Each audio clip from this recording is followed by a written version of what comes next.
when we did hi everybody, it's Working Title Sports Show, and the difference between this one is that we're celebrating the World Series but talking about a movie. Yeah, but before we get into that, we'll talk a little bit quick about sports. No, I don't want to talk about sports. No, I do real quick. Why? What is there sport? The 49ers got beat by No, we're doing this on a separate show. They get no. This is made for the World Series. And we're not going to talk about the World Series. It's going to be the Rangers and who? Did wait a minute, they played last night. Who won? It's Arizona. It's Diamondbacks in Texas. Hey, Chris. I need money. Oh my God. I wish I picked niggas. I told y'all this was going to be stupid. Should have put in the parlor, How did they make it? Should have did the parlor, sir. Here's the one thing. Here's the best thing about it, Chris. Here's the best thing about it. Bryce Harper lost. He did that whole eye stare and all that shit just for them niggas to lose to the Diamondbacks. Hey, I relish in Philly's failures every time. Harris is there. We'll do it. Look, Chris. We have shit to talk about. We'll do it either Friday. We'll do it either Friday or Saturday, whatever. It don't matter. We'll talk about it. Anyway, we are here. Either way, we're talking about it. I was there for what? Oh no, when we were in Philly and Dallas had beat the Eagles, and I had a Dallas jersey on, we were eating cheesesteaks. Dangerous games were played. Brave little nigga. You're a brave dude. I looked at it like this. I said, Chris, if shit goes down, I'll drive. The cherry on top, this was one of Dallas's bad seasons when Romo had a bad back. And we had Cal Orton as quarterback. Let me tell you something. Romo had a bad back for his last 5 years of his career, all right? So, carrying Jessica Simpson and carrying Dallas. I don't know. That's what happens, man. So, that being said. The Fan. Yeah, we're talking about a 1996 film, which I would say, for my money, it's one of many movies that came out. This was one of the serious versions of fans going crazy because, on the opposite end, on the comedy side, we have Celtic Pride as the opposite comedy version of when fans go crazy and kidnap. Fans go too far. And Celtic Pride was funny because, white people in the Celtics. Who was it? Stern? Who was that? Stern and who? Daniel Stern and Dan Aykroyd? That wasn't Dan Aykroyd. That was David Stern. It wasn't Pesci. Jesus Christ. It wasn't Pesci. It had to be somebody from Boston, actually. From Boston. No, Dan Aykroyd. See, I was right. Dan Aykroyd. Yep. The Canadian. Okay. Yes. Cool. The Canadian is a Celtics fan.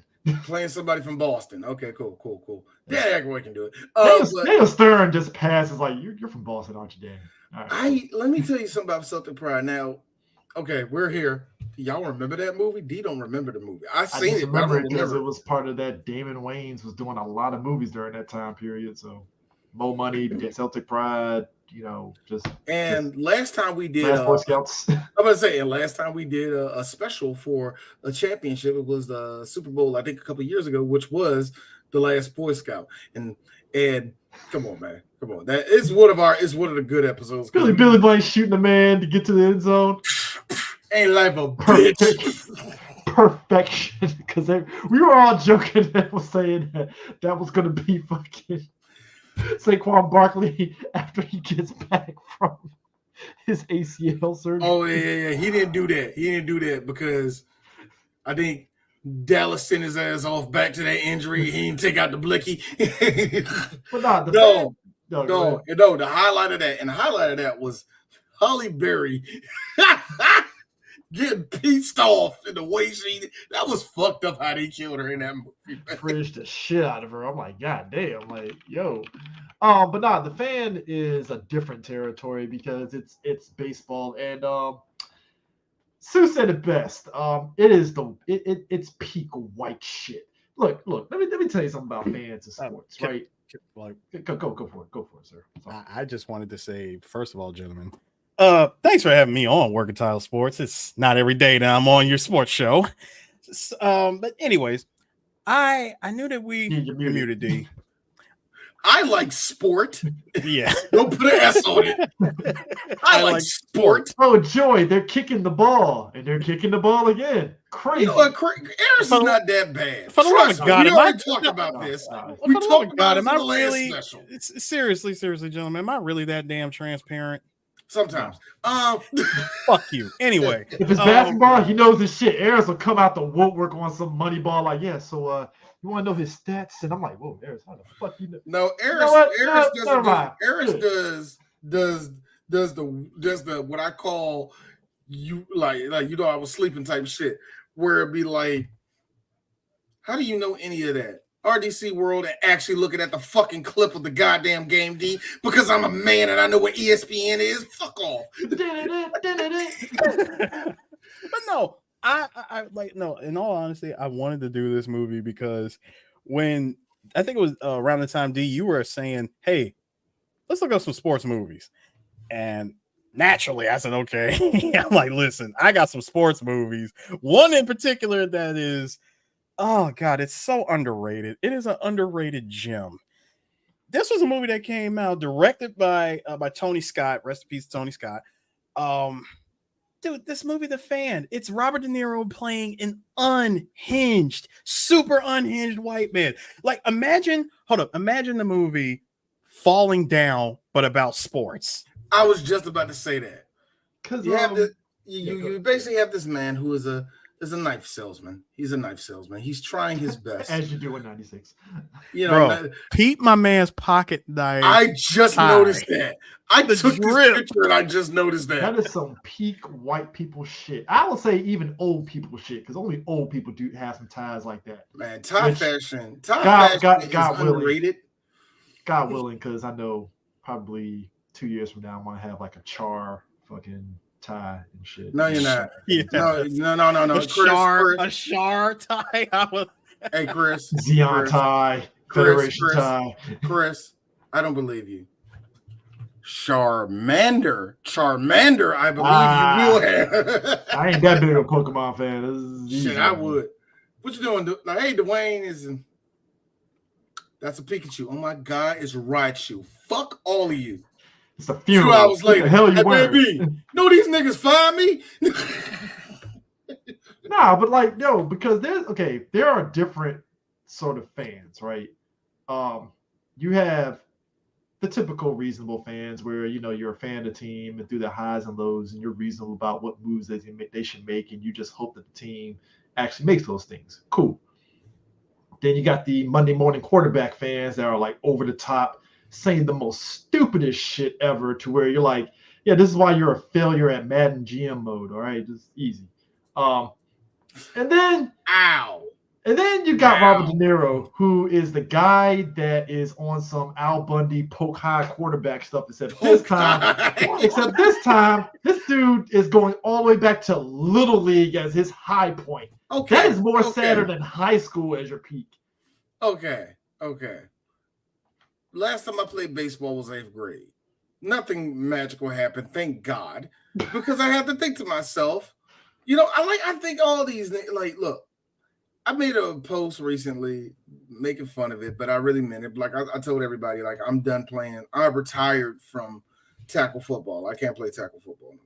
And be honest with you, retired, D, because if I I think all the way, I'm like, I think there ain't no nigga right now except some dude that goes to the Y every weekend and actually stays in shape and still playing tackle football. Okay, so I kind of said I retired for that. I'm almost about, and I think I'm about to be done playing football, but basketball, I told myself I'm gonna try to get myself in shape. Try to play that a few more years because my dad personally, my dad stopped playing basketball I think 41 because his back went out and that was it. So I kind of personally want to get beyond that. You know what I mean? My dad played, but here's the difference. My dad was a baller. My dad played ball all the damn time. So of course he built up this stuff. But I thought to myself, all of us are superstars. All of us got aches, pains. All of us like playing sports every now and then. Some people you wouldn't even know. Like Eris, you strike me as a nigga like, man, I don't fuck with that sports shit. Hey, yo, Eris, we're going to see you on the volleyball court, right? You better believe it. Volleyball, it helps me run. It makes my... I run around a lot. I'm gonna lie. Well, look. I know it's corny white guys out here. These are some nice dudes, dog. That guy over there, remember that time I killed with that game? Him. See, it's like it's the community. No. Besides all that, nigga, watch the Serve and Spike. Like that's it. Like I gotta like everybody. His Oakley glasses. His Oakley glasses. Hold on, Eris. Oakley visors. Hold on, Eris has those special, one armband. No, two armbands. You doubled up. You doubled up. No. Hold on. Are we doing the elbow? Suntan lotion on his nose, even though they're playing inside and shit. I'm like, hey, bro. Eris, are we doing the elbow jump? I mean, Eris, are we doing the elbow? Or are we doing the whole Allen Iverson sleeve? Which one? What year is it? It's now, nigga. I'm talking now, about now. Right now. Okay. Present day, nigga. Like present day. Look, you didn't play volleyball taking it too seriously. What you wearing? No. Okay, present day. Preseason, I'll do it. Like I gotta feel it. Like I said, but that's what I'm saying. Everybody. No, hold on. I meant to tell. No, I was gonna add one other thing. Adidas headband because Nike wouldn't give me the deal I wanted. Hold on. You know what I love? You know what I love as a kid? And I always thought they looked like I now know that goggles are important, especially if you can't fucking see. So when I was a kid, nerd, I didn't realize the niggas with the goggles usually had nice jumpers because they actually have depth perception correct. So they know how to shoot. Look, me running around with these glasses, right? I gotta take them off when I play basketball. I'm like, I don't want to wear the glasses. I don't want to look like. I ain't trying to look like Horace Grant out this ball. I might have to. I think I need to. I was looking like Horace Grant on the fucking basketball court in middle school playing ball. So man, I'm sorry, Chris. I mean, I was already tall, so it clown your ass. Actually, it didn't. They didn't. I think if I wasn't tall, they probably would have fucking went in. Oh yeah, if you short with goggles, you deserve every beat up. You was like this. That nigga hook shot though. Look at the hook shot. I was decent enough to be like, hey, you, and you. You're on the fucking varsity for 5 games because some of these kids couldn't make the grades for it. Hey Chris. All right. Hey Chris. See, when you little with goggles, they dish you out. When you tall with goggles, here's your dad. Let's go hustle, CJ. Good defense. Good defense. Crash them boards. Let's move. But like, there's something sad about like, bro, your peak was little league. Not even middle school, not fucking high school baseball, little league. This nigga, the whole movie. The whole movie, like, yeah, it's like my buddy Coop used to say. Hey, it's like my buddy Coop. We ain't see this nigga till towards the end of the movie. And he's like the beginning of the third act. Gil, right? Like this nigga don't even remember you, bro. Here's the thing. To Tony. First of all, you gonna show up. You gonna show up with a black man's child. Talking about this is my son. Yeah, I'm sorry. It's Robert De Niro. My freaking son. It's my son. Fucking Blackie. I do have a black wife in real life, so it matches. You know. Hey. God, was that an allegory? Was that an allegory? I really wanted to know. How do y'all like that? Robert De Niro runs around with a black child. The one scene we get to see Wesley Snipes, he's banging out of Asian shit. It was great. I respect it. Look, you have to respect. I expected nothing less. No, you respect the consistency of Snipes. He's never diverted away from that. He's like, hey, I like Asian. I'm sticking with it. No. Hey, CJ, you know what he said, right? I got a brand. That's what he said. No. He clearly said this. Listen, Hollywood. I gave you one night stand. That was it. That's all you get. That's all you getting. You know it was his agent. Hey, like Wesley, you got to be who you are. So we got you an Asian girl. Are you sure this is gonna work, man? I don't know, man. Jet Magazine said I could. But nah, like because like Tony's just like the one thing they said I couldn't. They said I don't know if I could be on the Essence cover now. What the fuck is Robert De Niro doing on the front cover of Essence? I'm talking about Wesley. Look, man, you sure put an Asian girl in there, man? Because look, I love my sisters, man. I ain't trying to get cussed out and trying to live, trying to go to the store. Yeah, you fucking Connie Chung. That's just fucked up. I don't like Korean bitches. You know what's crazy? Considering that his wife is Korean. That's the joke. That is the best joke. I love it. Show that's like Dave Chappelle. Sing y'all Filipinos. It's on that level. It's the irony of it all. Now, to Tony Scott's credit, and also there's something else he drops the ball in this movie, is that like I think he did a really good job of showing the uncomfortableness of De Niro's character really being this crazed fan. Like it's uncomfortable to where even I was like, oh man, like the fuck, like oh, the cringe is real. Oh, the cringe is legit, and I like it. Is real. The issue that I have with this movie is that the other side of it that's supposed to be this thrilling sort of movie isn't exactly there. It's like, it's more of somebody catch the crazy man. Yeah, that's it. There's no thrills about it. It's like, hey, somebody get crazy ass Robert De Niro over here with that black kid from Soul Food. I mean, here's my thing. We watch the downward spiral that is Robert De Niro's character, Gil Renard. Okay, left the son at the baseball game, starting off things hot. First of all, him taking his son to a baseball game is already uncomfortable as is. Like the old lady staring at him like an old white lady does. Like no, it's uncomfortable because his son. And look, dads are going to take their kids places they don't want to go. Dad, look, I like baseball. I ain't trying to go. I ain't trying to be here all whole no. game. It's not that. No, he actually does care about about playing. Here's the problem. Again, this goes back to what I said about the whole premise of this movie. It's Little League, my dude. You are going ape shit about about your son getting into the majors or turning pro from just playing one game of Little League baseball. You started to do in the balls because of this. No, there's nothing sadder. There's nothing sadder than a parent who peaked very early in life, who then tries to make their kid become the athlete they never were, not realizing that their kid's athletic potential is moist at best. You know what I mean? Or is a case of, and this is something that like I realized for myself. It's like, hey Chris, do you like basketball? Yeah, but I just realized basketball, I like playing it for fun, but not in terms of playing it on an organized level. So no NBA aspiration for me, but I do like wrestling though. And then, went from there. Like, so at least I found something that was like, all right, this works in my wheelhouse, but I'll play basketball for fun. My dad. I imagine CJ like. So listen, I got a Killer J. I like to choke out niggas. So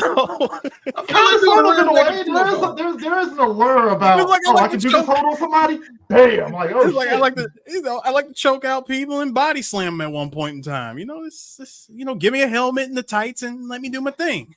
You know what? I recently. I recently talked to my dad. Give me the singlet right now. Hey, I'm trying to get everybody to see exactly how big my balls are. Roll out the mat. Let's go. Like look. I have seen I have seen my sons naked before, but I have this feeling like with one of them's going into wrestling. I don't know which one is, but one of them is, and I'm gonna sing him in that singlet. Here's me. I don't know how my son's dick looks like, but here we go. It's like, here's a cup. All right, here we go. Let's go. Let's get that pin. I'm like, son, please. Dan's belt. Invest in one. Son. Are you wearing a jock strap? No. You just letting that thing everywhere, huh? Let the little weasel just run around the shorts. All right. Bro, like, yo, Tiger got out of the cage, huh? Tiger got out of the cage. There's what kills Daddy, what are you talking about? I saw a vein. Okay, son, you need to wear drawers. We have talked about this. The neighborhood lady looked at you very weird. I didn't like that. Right. Hey, real quick. My dad told me something really recently. He told me that he was like, when I was a kid, he was like, yeah, I wish you were taller and thought you could be like I wanted you to be the baller and all that. Here's me. Hey dad, I'm glad you didn't put none of that pressure on me because I was gonna fail you hard. I was gonna fail hard at that shit. But we ended up talking, and I realized I'm very grateful for my dad not being one of those fathers. It was like, nah, get on there. My dad drilled me. Oh yeah, my dad drilled me because he wanted me to learn the fundamentals the right way. It's like I remember I was teaching my boys that my wife was like, "Stop that! Don't be so hard." I'm like, "No, these niggas need to learn how to rebound." Like there is some stuff you hardline on, but you don't hardline on the kid to make them not like the game. I've seen plenty of dudes who play ball, who play football, and like one or two baseball players. They could have been, they should be in the pros. They got burnt out by the time, but they got burnt out 2 years into it because they dads over here thinking they fucking Deion Sanders, man. Well, it's like, dog, he's not that good. Some, like I said, one, he should have been in the NBA right now. He was like, when he got out of high school, fuck that shit. That's what dad wanted. I ain't want this shit. And that's the whole point, man. I hate that. I hate it. So not just the scene at the Little League game, but even when at the baseball game and the kids look at these shoes, okay, every now and then, hey, look at the fucking game. But sometimes it's like, let the kid play. Let the kid go over there with the mascot, nigga. That hurt me. That hurt me because my dad, because my dad was main one. Boy, look at that, man. That's how you do this and all the rest of that. My dad was like, oh, look, man. Oh, Chris, throwback. Remember Hoops? Ladies and gentlemen, if you don't know who Hoops is in the DC area, Hoops was the mascot for the Washington Bullets. He molested a couple of Allegedly. There's actually a bigger story on it. I was a little kid. I don't know all of it. But if somebody in the DC area knows about Hoops and knows what that nigga did, please tell me exactly what he did. But anyway. I mean, look, all I'm saying is this. So he leaves his kid at a baseball stadium because he has to go to a meeting, sales associate meeting. The sales associate is at a baseball game. So he's already like, I was just at the same baseball game. At the same baseball game. So like he thinking that, okay, I gotta leave my kid here and I gotta drive off somewhere. But it's like, oh, he's at the baseball game. But I thought we were supposed to meet some what? Apparently things changed. Yeah. And I was like, bro, first of all, this is 1996. You leaving your child at a baseball game. First off, like that sparks anxiety in a kid that age. I'm just saying. It really does. Because you think, okay, I'm gonna be gone for like 20 minutes. Sir, you gotta leave the stadium, which is already gonna take you more than 20 minutes just to get out of that damn stadium and the parking lot. LA, yes. Yeah. No, San Francisco. Yeah. This is San Francisco. Bay Area traffic already. Yeah, Bay Area traffic. You gotta drive through all of that just to get to the meetup. Come to find out, the guy that you're meeting, he's actually at the baseball game that you left your son at. Which, by the way, up to that point, he was already, being a little up the ass and stuff. Like I said, the old white lady looking at him intently. Bro, when you got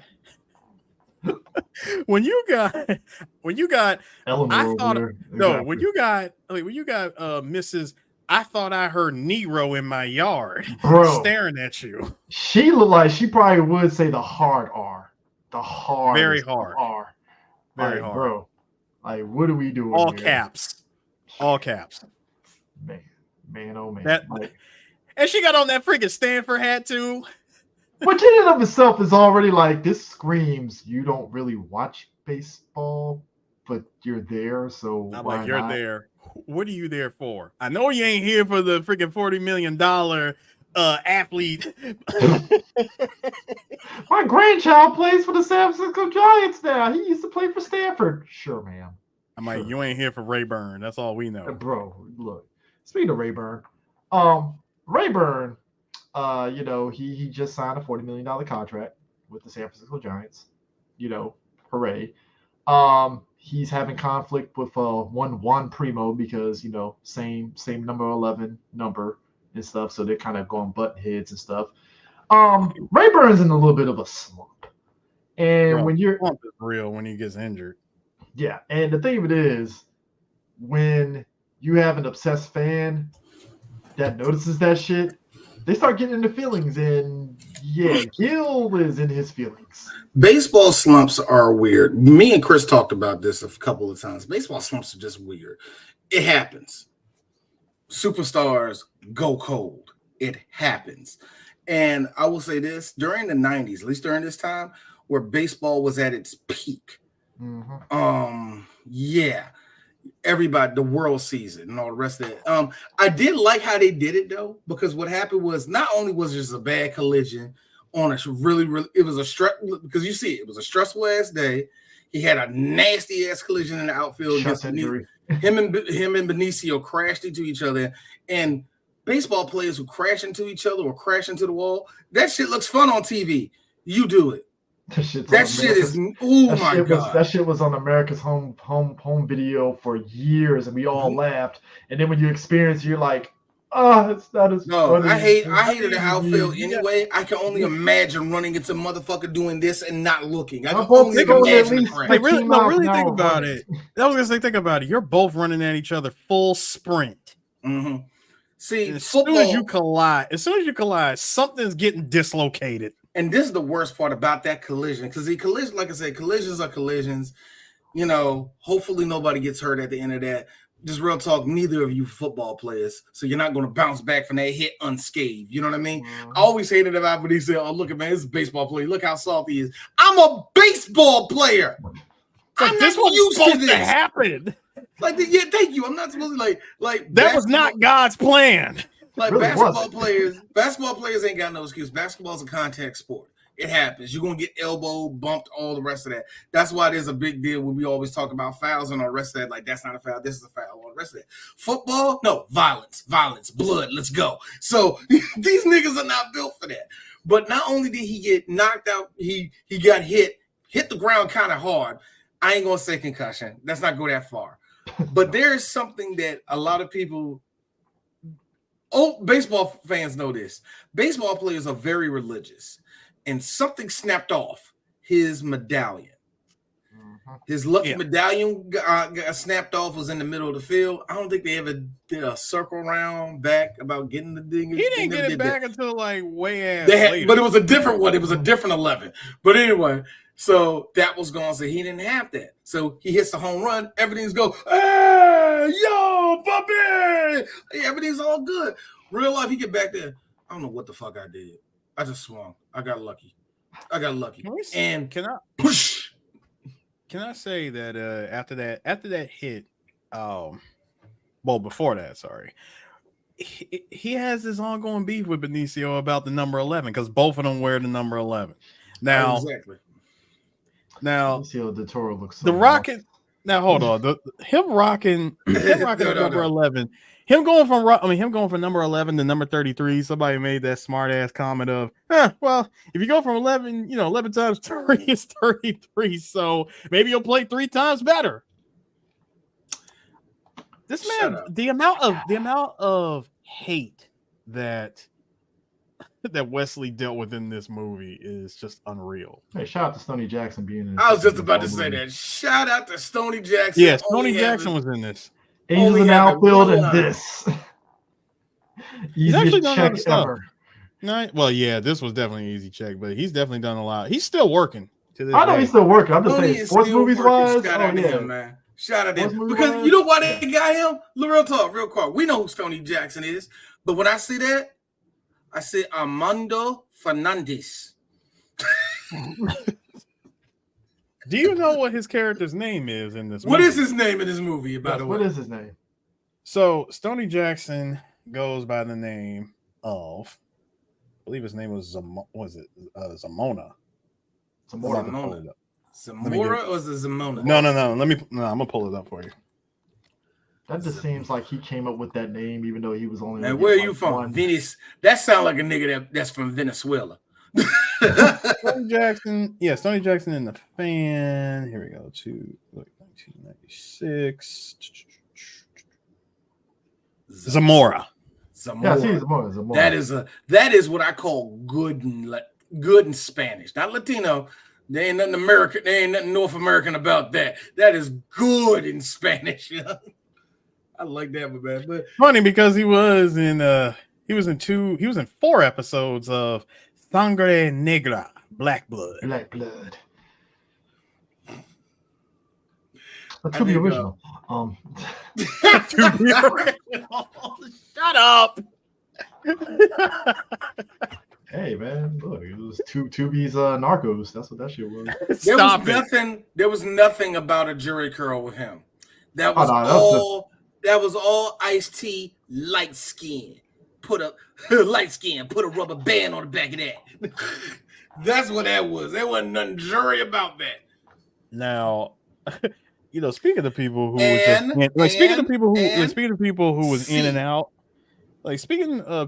and out in this movie, sir, did anybody else catch one Jack Black in this movie?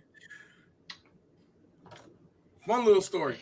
My wife is seeing this from a distance. She goes, Vincent? Vincent who? Should I go back?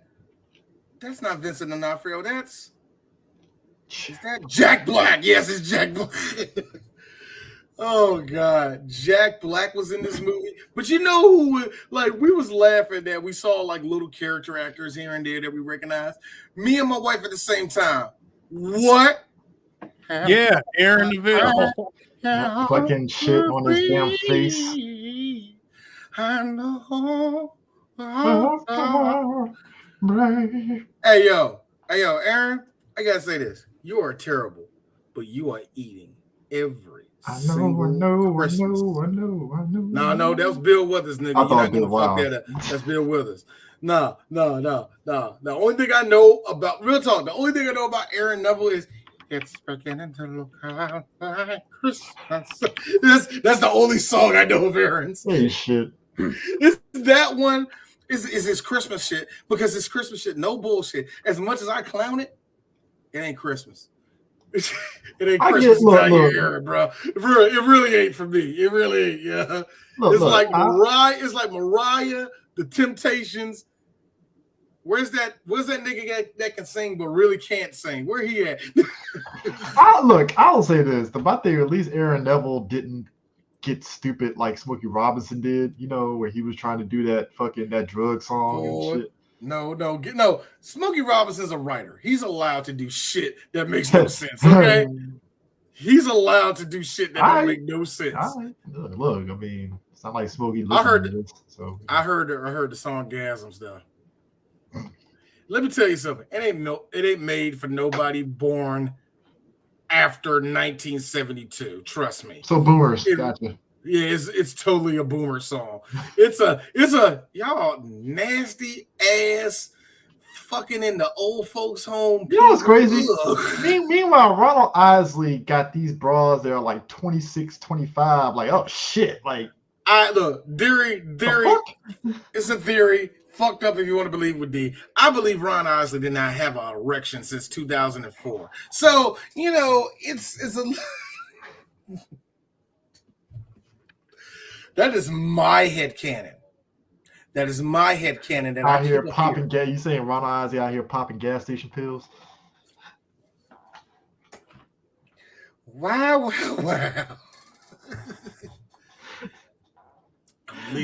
I'm leaning on the rhino. So Chungly on it. Henry, you boning her. Shut up. First of all, those are condoms. No, they actually are. No, they also pills too. Oh God. Yes, they do what they do. Make it hard. I have talked to several dudes. That damn Chinese box art. I have talked to several dudes. By the way, that box art is so... God, I'm not going back to the steak and cheese origins of that fucking...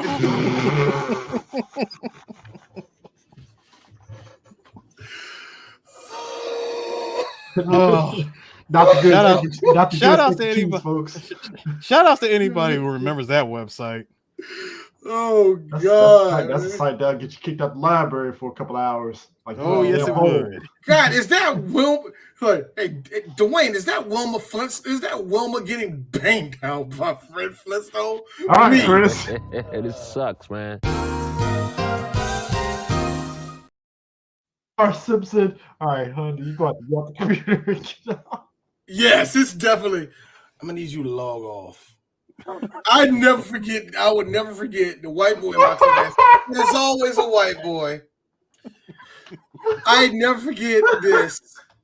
What y'all looking at? Yo. The computer teacher. Rotten.com. Okay, Kevin, I need you to get off the computer and we need to go to the principal's office. Yes. I covered up the name. I covered up the name of the person who did it. If anybody from Crossland heard me, I'm not going to say who it was, but I forgot the name of the teacher. The little black one was a Jehovah's Witness. She was like, okay, let's go to the principal's office. I don't know.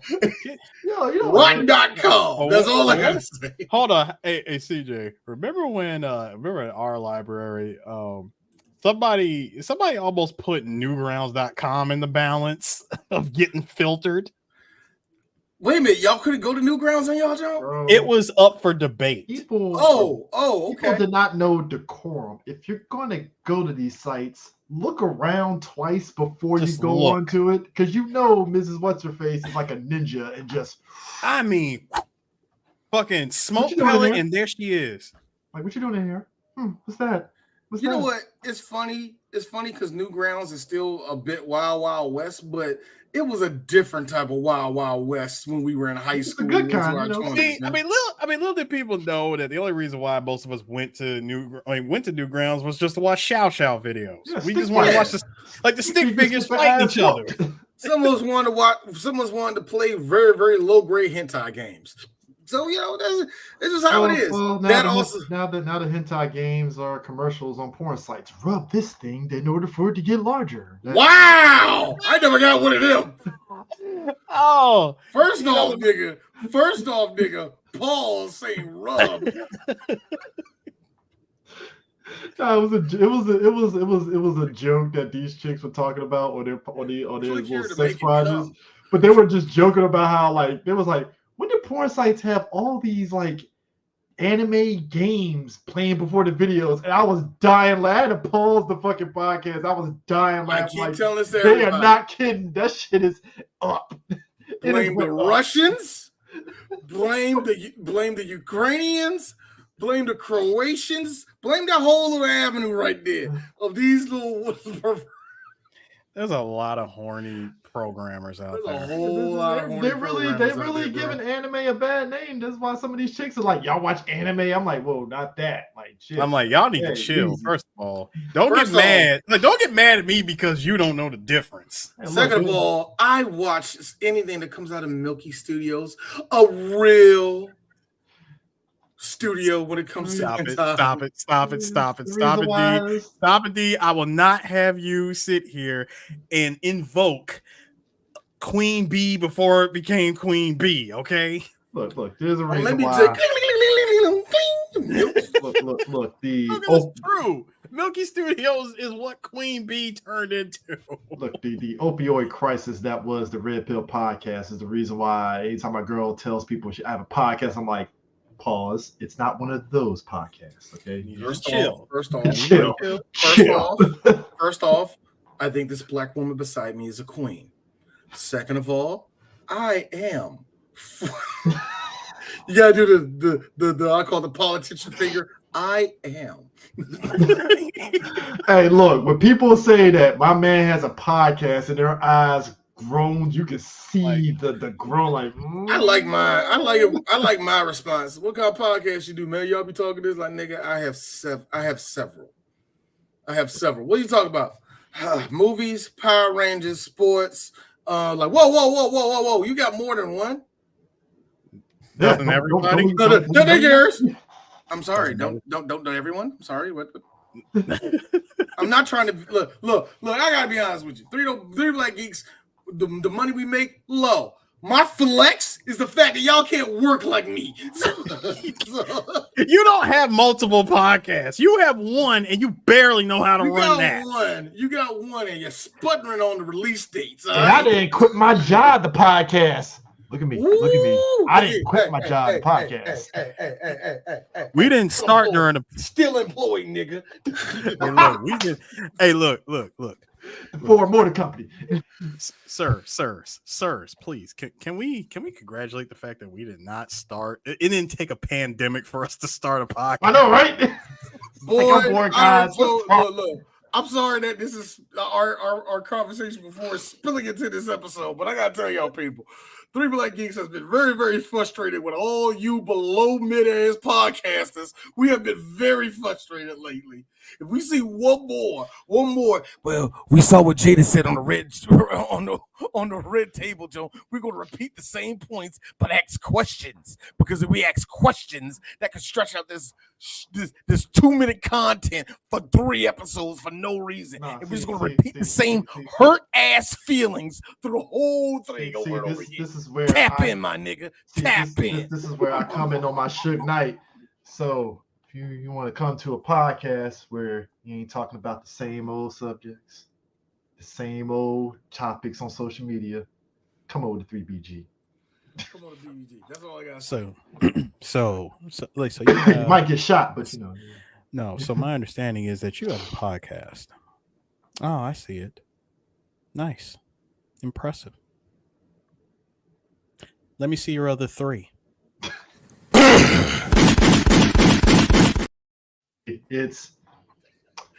Let me see those numbers. Actually, no. I don't even want to see the numbers. I want to see what other podcasts you got. Hey, but look, real talk. I'm not going to tell you who podcast is, y'all, but I seen their numbers and I immediately like, yo, man, we got to support each other and all that. Yeah, that's what I'm talking about. Yeah, man. Let me see your numbers. I don't want to see these no more. Get on the scale. Look. That number was bigger than mine, and I immediately was like, we trying to fight me, nigga?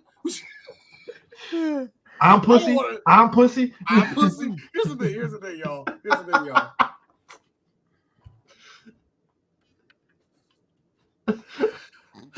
The fan. Anyway. Hey, look. Gil was on some I'm pussy tip the whole movie. I swear to God, dog. I like how his boss is like, man, look, you got to start selling knives here. Well, you know, let me guess. You do the hair thing, huh? You do the hair thing, motherfucker. He put a whole ass door there. What are you doing?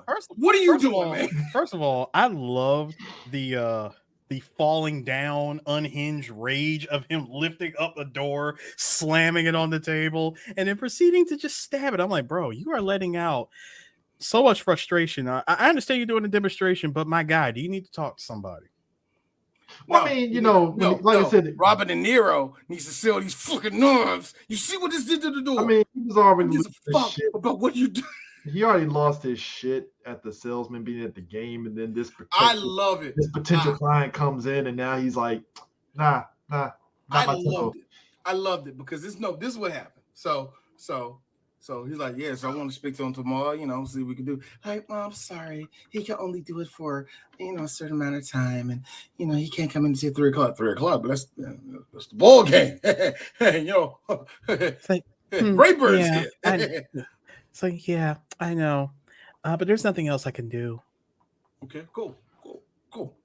This man has to come up with a. It's just time me to do some scumbaggy shit. I could do it though.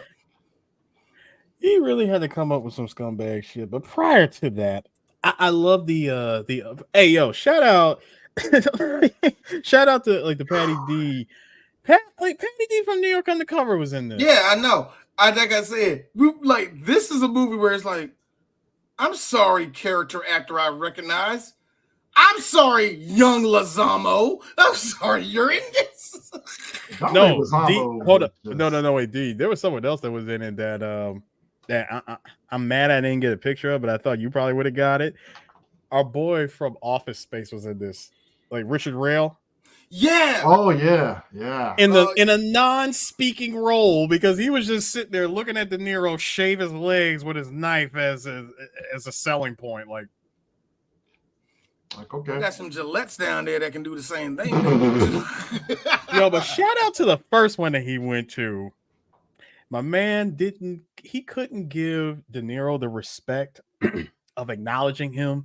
He wouldn't get up. He wouldn't even get out of the chair and look at him, shake his hand or nothing.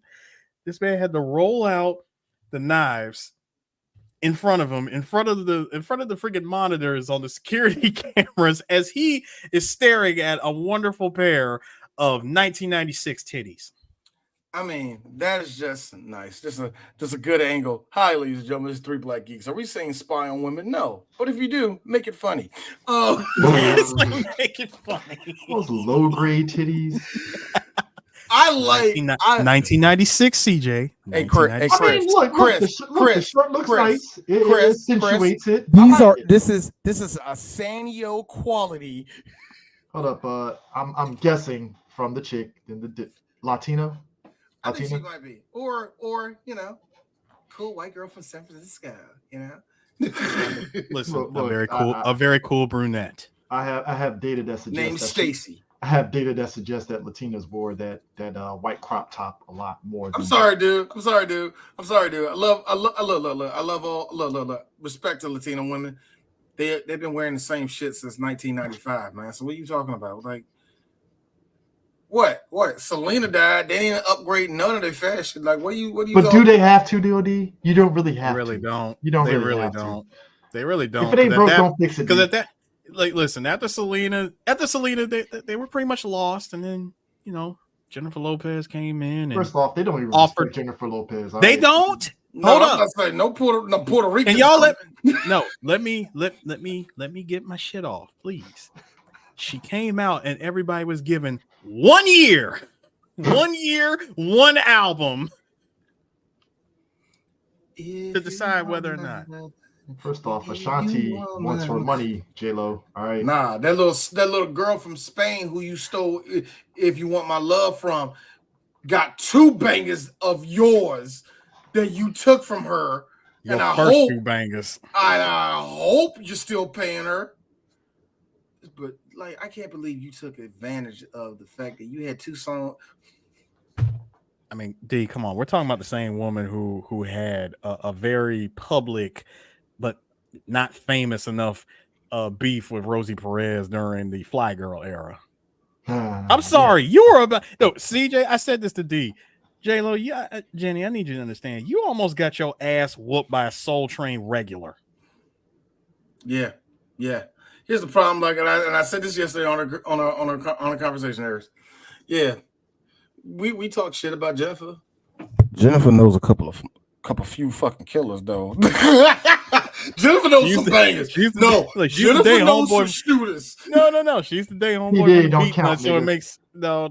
She dated Juju. She dated homeboy from the beat nuts. I think Juju. I don't think it was Juju, but it was. He did date dude from beat nuts. Yeah, you're right. Boy, like that whole crew ain't nothing but killers, dog. So look, the music industry is funny. Yes, there are pussies. Yes, there are gangsters there. Anyway, hey, look. Another question for y'all. Also, shout out to my boy from Ghostbusters 2 and Scary Movie. Kurt Fuller was in this. Kurt Fuller getting the full Kurt Fuller experience. All right, we got somebody else. Okay, I just shut up. Hey, look. Hey, Ray, did you? Okay, somebody's talking over my lines. Be quiet. If there is somebody that you could see as the stepfather and the person that could go up against De Niro, it's Chris Mulkey. Chris Mulkey, who is still getting paid today. Chris Mulkey, like I said, what's with the stars in this movie?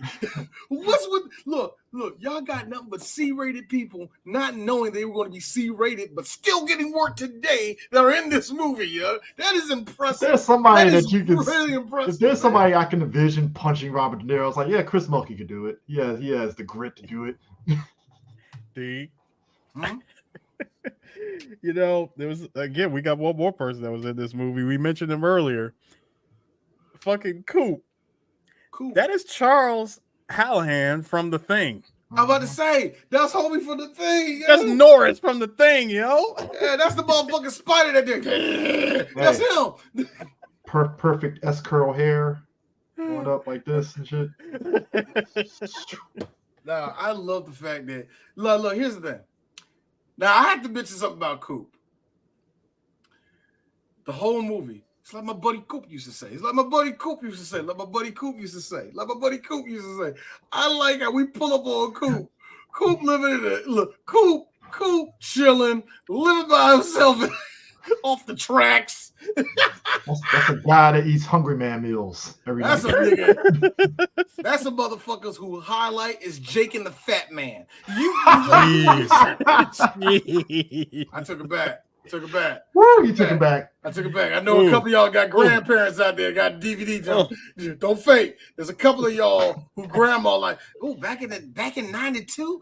There's a couple of them. Anyway, listen, he looks like that is a damn it, CJ, you beat me to it. I was gonna say that is a man who watches daytime television. Matlock, Young and the Restless. Matlock. That's a motherfucker. He still got freaking fucking was it VHS copies he recorded off television of Perry Mason. No, the black and white Perry Mason, not the new one. The black and white Perry Mason, not the new. Not the 80s Perry Mason where he was in color. I'm sorry. Y'all talking about grandpas and grandparents. Let's talk about niggas like him. This a nigga that look at Bonanza every single day. I don't know what you're talking about. TJ Hooker, baby. Mash. He is a mash man. He's a mash guy. He's a mash guy. I mean, come on, think about it. Think about it. That was the friends of this. That was the friends of the 70s. That was time to turn that shit off. If you were watching, if you had cable like me at Nickelodeon, it was Thursday, Friday, Happy Days. Turn this shit off right now. I ain't watching Happy Days. We're not going to talk about my childhood. You're not going to talk about my childhood, all right? Soon as 9 o'clock hit, Looney Tunes are off. Happy Days. Nope. Hey, CJ, were you like me? Not today, baby. No, nope. CJ, were you like me? You saw that helicopter and you just said nope. Oh yeah. That's when you knew you were up too damn late. When it was shout out to one of my favorite shows of all time. But I did this all the time. Click. And Lucy, I love you. Click. You get multiple gold stars for this. This nigga. Rockford Files. Wow, the Rockford Files. Hey, yes. Tevin, I had to say this, nigga. I always mean this, man. You're one of our better fucking fans, and I love it because every time you come in here and I see that Barack Obama, I just die like, what's this nigga going to say? Thank you for that. The Rockford Files. Nigga, how old are you? Are you 42? This nigga still has. I mean, no, he looks like someone who watches In the Heat of the Night every month. Not in the heat of the night. First off, don't heat check me like that because that was. I'm not heat checking you. D looked at me like I had lobsters crawling out my ears. I was like, D, I'm watching In the Heat of the Night. I'm waiting for Crockett and Tubbs to come on. Yo, that man looked Gil in his eyes and was like, bro, I was watching Miami Vice on the couch before your ass came up here with this black kid. What the hell, dog? What the hell? Hey, D, would you like to know something? You want to know why he didn't recognize him? I'm listening. He was the Thing. He was like... Hey, you know what the test was? You know what the test was? So, what do you think of this black kid? Oh, I love black people. He's the Thing. Burn him. Burn him. He said the R last week. What the hell? Coop. Don't you? But Coop, you like baseball.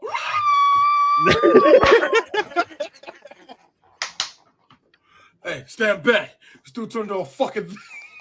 He's hitting it with the baseball bat like it ain't working. Yeah, you know what? You brought it up to me.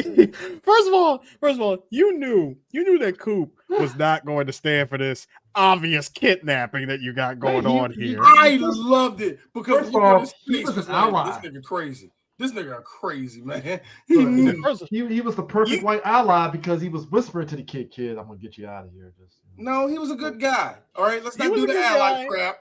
Don't, Chris, don't act like somebody that was born in 1990 think these words exist forever. All right? He was a good guy, even though that black kid, old boy from Soul Food was kind of like, what the fuck am I doing here? Shout out to that little black kid for being naive enough to follow a white man. Let me tell you, that is a black kid would ever do that. Tell you something. That is one Brandon Hammond. Brandon Hammond, who a lot of people just say, "Oh, nigga from Soul Food." Yep. Was a nigga from Soul Food. He was a nigga from Soul Food. Sorry, like, hey, dog, you came in with them crocodile tears and Soul Food. It was a wrap. Oh yeah, he broke him out in this movie. Yep. Man, let me tell you something. when Coop said, "I'm gonna get you out of here," you already knew right away. Yeah, see, this is someone who's not trying to go down with this obvious kidnapping shit. Kidnapping to San Francisco. California might be California might be a blue state, but they don't play that. I like how Brandon Hammond today. He's on IG. The motherfucker got the full blown Rick Ross. Oh yeah, can't even recognize him at all. Yeah, he's fully bearded. He was like, "Nah, you ain't gonna get me out here with the baby face. Nah, gotta grow a beard, man. You ain't gonna fucking put me on soul food. Oh, I'm the guy from soul food. No, soul food beard. And like I ain't doing shit. Like that was my grandmama that died. Never. Hey, Hilton, get that guy from BlurCon. Boom. Boom, there you go. Get the nigga from Soul Food. He gonna roll in with that same beard. Everybody don't think he the uncle. Like whose kids run around here at BlurCon? I'm the kid from Soul Food. Hey, Chris. I have this feeling. He's gonna be there day one. Day two, we will walk up. Hey, yo, Helen, what happened to Hannah? Do you know this nigga came in here and molested 15 women? It's always back to molesting, dude. All of you, D, and all of you, get out of here. It was Chris that said, no, be Harris. First of all, that was Chris. My bad. I didn't vouch him. I just thought he was a good guy. I thought he was a good guy. Like I'm in the back DJing and shit. I'm like, wait, what did I do? I'm just sitting there remembering him. He'll over there, man. Like, we can't invite Rachel True up in this motherfucker no more because of y'all niggas. Fuck me. What the hell did I do? Look, here's me. Whoa, Hilton. In all honesty, you're not missing much. I'm just saying. Like, I thought we could get I'm a film critic. I can say shit like this. Like, oh. Nah, man, but no black kid is naive enough to go for a random white dude like that. Like, come on, dog. Like, bro, you took the man and his dog and the car. I know, right? And the fucking Hummer, nigga. But real quick, the Hummer, the son, and the dog. But this is what Eris is talking about, y'all, and I want y'all all to see this. Eris, we talk about the gum butt, but we never talk about its cousin, the baseball bat. It's hammer time. I need y'all to understand something. That cool sound that it made. Let me tell you something. As a something. nigga that got hit with a baseball bat, that's exactly the sound it makes. Listen. The way Coop sold getting hit by that baseball bat was perfect. All you saw was his chin going all the way over here. You just heard Coop. No, here's what impressed me. My man was still coherent enough to carry on a conversation with him. Hey, look, man. He was like, "Why would you do that? We were on the same team. Why would you do that, Coop?" Man, that was Little League. We were 12 years old. And I'll remember your ass. The cutback and the swing. So Let me tell you something, sir. Let me tell you something. Negan would be proud. Actually, let's back it up for a second here. God, we lost the plot. We're all over the place, but here's the thing. Back to it. Now, here's my thing. You confront a Benicio del Toro in a sauna with a knife, asking him about changing a number for a teammate, and you're not even on said baseball team. Like, there's a lot of audacity in this, right? Like, no, CJ, I got no. It's worse because when you have one frustrated Wesley, right, who confronts him in a shitty bar bathroom and asks him, "What is your price? What is your price?" Nah, man. Like you had that chance, you fucked that up. My price is kiss my ass. God damn. Look, man, look. I mean, bro, look, dog, he could have doubled to me, and I need you to help me, man. Come on, bro. Come on. He could. You don't know the number 11 me. You saw that tattoo? First of all, he could have doubled, tripled, quadrupled that price. My man just said, nah, you ain't even worth the headache of asking for more money. He cut the fucking tattoo and put that shit on ice. Nah, hold up. Before that, CJ, when you get stabbed in the groin and you're bleeding out, you have to be a De Niro to stand there and watch this man bleed out in a sauna. All right. D. Shaw has a couple questions. Ain't nobody see this shit or hear this shit? No. Right? No. Let me get this straight. This is the D. And I what are you gonna do? Put a camera in a sauna? And I know you're right, but still, I know sports enough. You mean to tell me?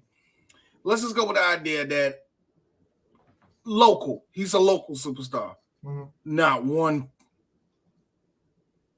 Not one person. Not his cousin outside. And that's really important because it's baseball. They have entourages, nigga. Nobody. This is 1996. This is after This is after the strike. Everybody still hates the players. Oh yeah, people blame the players more than the owners. Well, I don't know. And that's what channel you was watching on that one. But yeah. Even though Benicio's character was riding off the highs of highs, because let's be real, this man was baseball's equivalent to Darren Sharper putting the team on his back. This is what happened. Imagine, if you will, you get Derek Jeter in his prime to show up to your team, and Derek Jeter turns into Derek Jeter his last 2 years in baseball. That's pretty much what happened.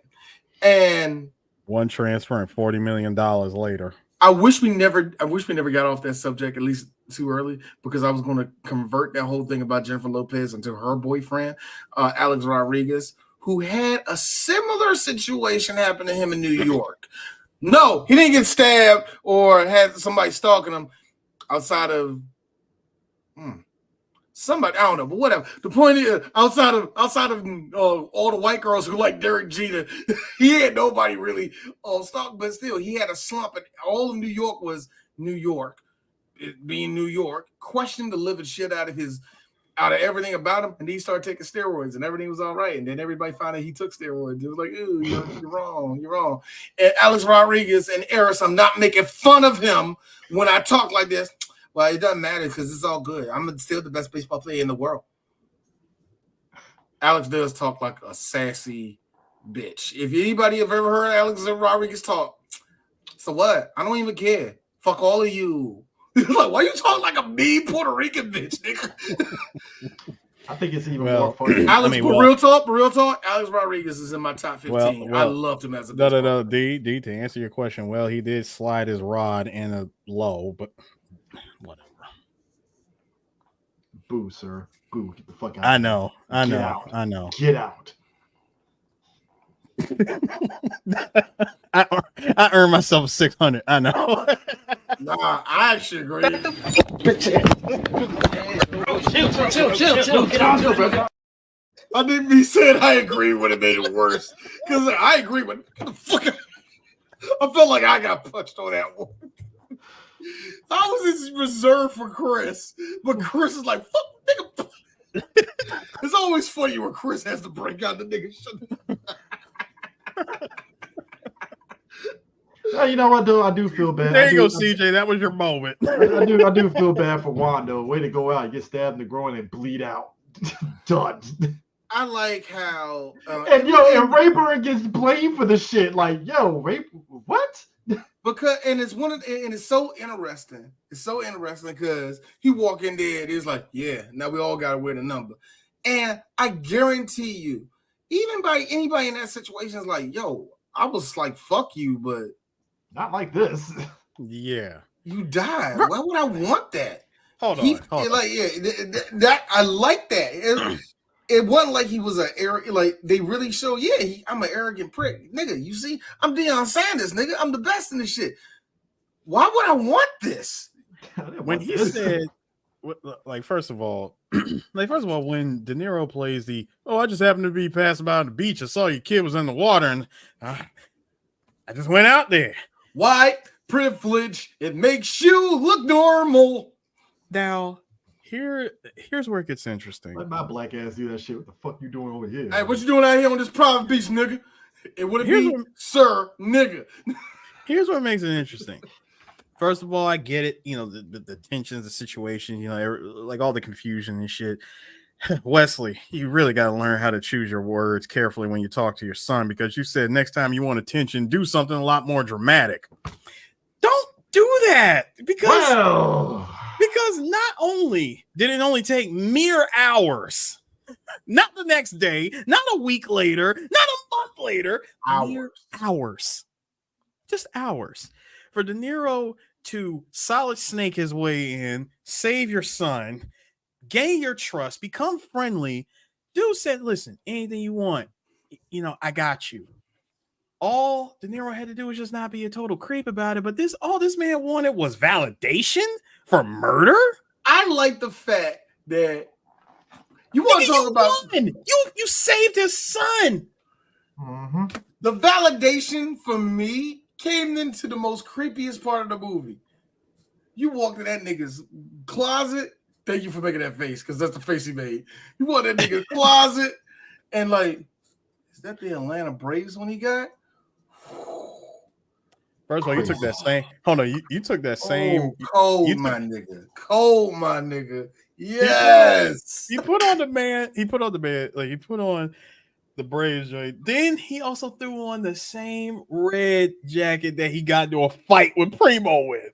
Bro, it is the same one that he got to the fight. I did not notice that. I actually did not notice that. And of course he had. And of course he still had to rock. He still had to beat De Niro with them damn pants. Walks up there. He's like, hey, that actually suits you. Don't know about them pants, but hey, these are yours. Look, man. Here's me. The 90s.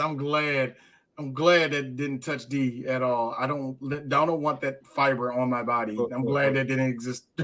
There's a reason why it's hilarious when you get those goobers that be like, oh man, you dress up for those fucking anime conventions, da da da. I'm like, bro, you cosplay as a fucking athlete that you're not even good. So what the fuck is the damn difference? Like, there's only been one instance. Never hit a jumper in your damn life. Bro, there's one instance. Nigga, what's a turnover? Oh man, I get those for breakfast. Not opportunity. What's the definition of a backcourt foul? Oh, that's when you take a girl. Throw a block. That's when you have sex with a girl. Throw a brick in the back of her head. How many minutes in the game? Let me say the joke real. How many minutes in the game? 10. Get the fuck out of here. Here's the thing, y'all. And I told this to Chris. We said this on the episode of Working Down the Sports Show. If you are a sports fan and you can bring up stats or bring up moments and shit like that, like it's nothing, I hate to break it to you, because everything in this world is a spectrum. Autism is a spectrum. And D, what's the stats on Michael Jordan in 1996? He averaged on 28 points, at least five, not 5 steals, 3 steals, 4 assists. Oh my God, I'm autistic. Oh my God. If you can, and here's the worst thing. Here's the worst thing about that. Like, I always thought that, yeah, that's pretty nerdy. What I always didn't like was the nerdiness of baseball. Baseball autism is a whole other level of when it comes to being that type of zoned into numbers and all that, man. It like to add, like the war at like the average, like the stat called WAR. The whole way they average that, the WAR average is so ridiculous. It's on the same level of football when they get the passer rating. The passer rating, Chris, Eris, if I sat down and told you what they do to get a passer rating, you'd be like, just say the nigga ain't good. You're like, thank you. His QBR rating is a point, blah, blah, blah, blah. And look, they divide, subtract, multiply. If you was looking at the equation of, you like, how is this a stat? I don't know. But guess what? They draft niggas because of these things. Moneyball was on the money on that shit. And how bad is it in De Niro's case? that bad. Son, hey, I'm a brave. Hey, I smug like your daddy. That's why I got all this blood on me. Bro, I like the fact that they finally had that little, back and forth with the baseball. Like, that's cool. This nigga unzipped that shit. He saw the bro, as soon as he unzipped it and showed the showed the Braves. No, hey, real quick, Brian. That's super autistic. We're not talking. That's next level. It's like, all right. That's look.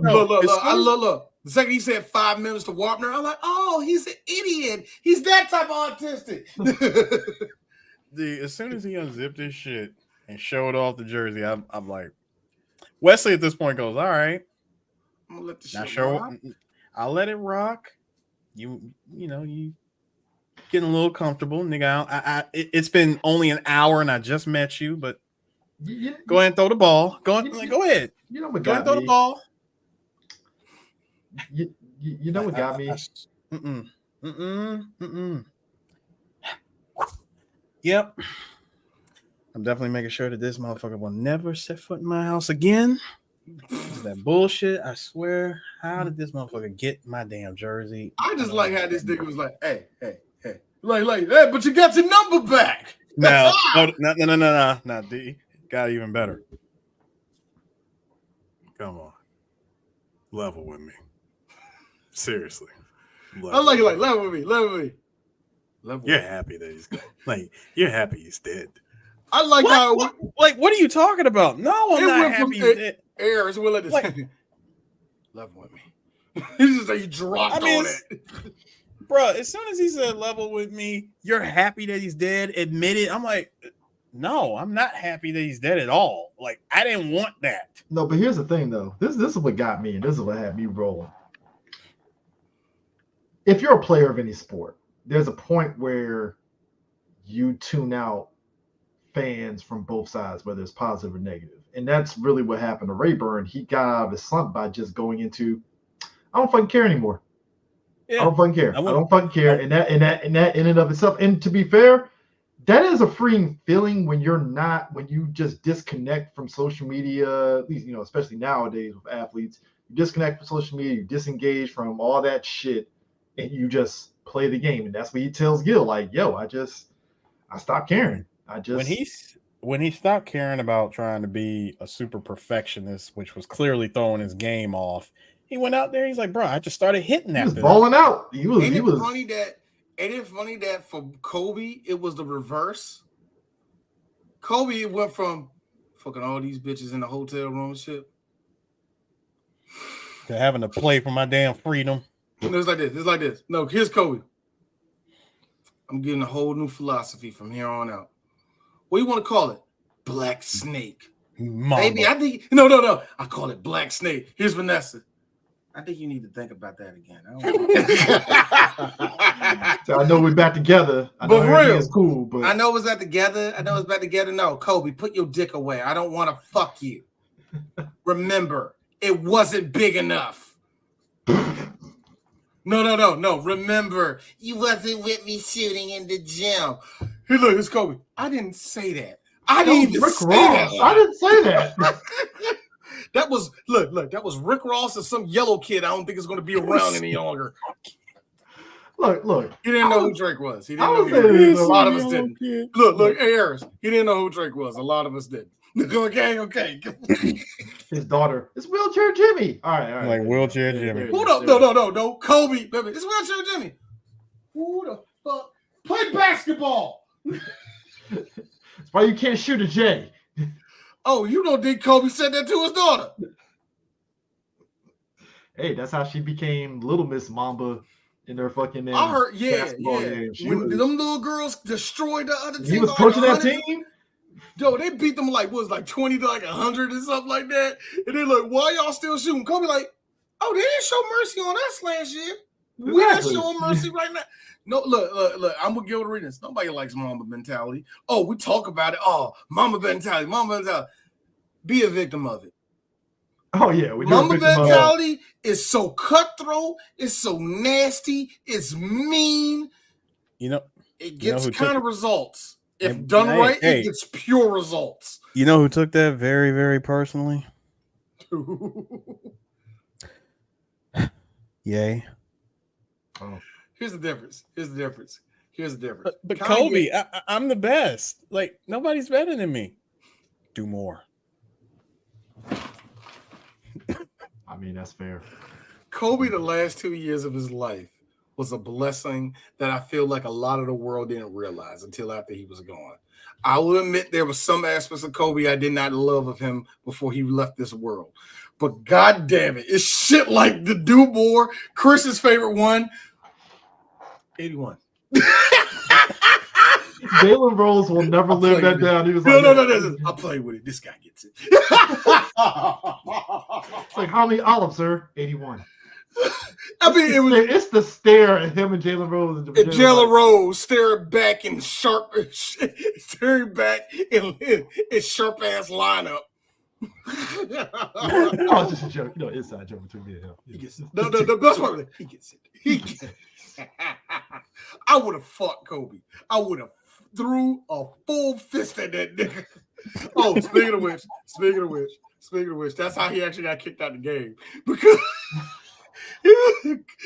Jalen was like, he said, so why did you get kicked out? I was getting sick of that nigga shooting him. He said, I shown up there, foul shit. It wouldn't happen. Kobe was laughing like, dog, for real? Like, yeah, nigga, I'm just sick of you making me look bad. Rich, look, in a twist that is so Naked Gun in this movie, my man Gil is dressed up as the fucking umpire. Again. That was peak. It shouldn't have been comedy, but somehow I was. Hey, CJ.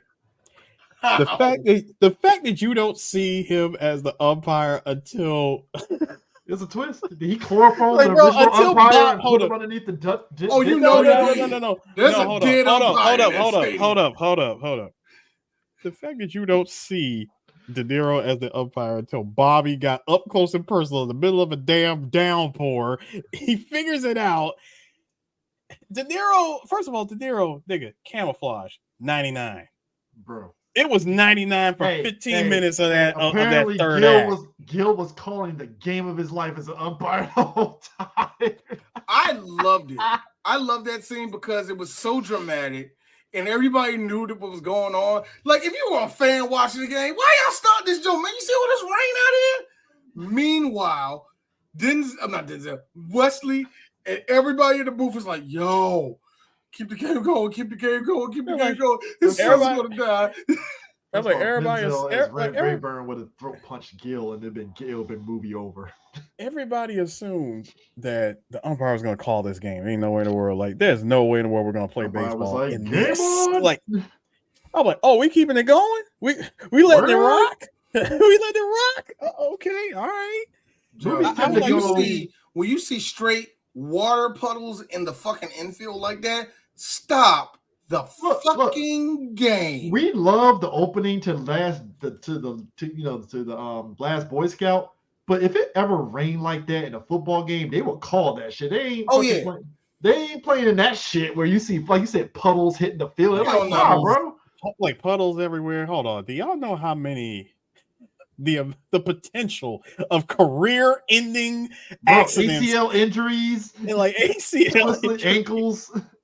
You're trying to catch a ball in a downpour. You know how hard that is. Somebody slides in a second and kicks somebody in the fucking crotch and shit. There's a reason.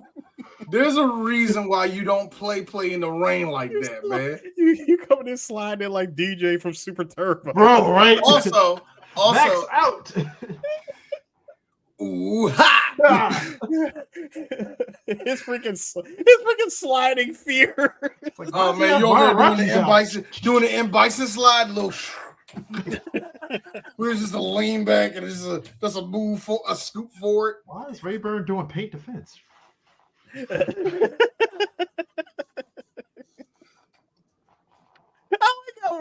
I like how Bobby took the baseball bat, told the pitcher, listen, You throw this shit at the damn plate. It's like if you mess this up one more time, I swear I'm gonna crack your fucking head open with this baseball bat. You want to know something fun from D? Hapless rookie is just like, the fuck is going on here? You want to know something funny? And that's why I knew it was a movie. Cause nigga, okay. They would have let that go. The player going up to the pitcher yelling at him like that.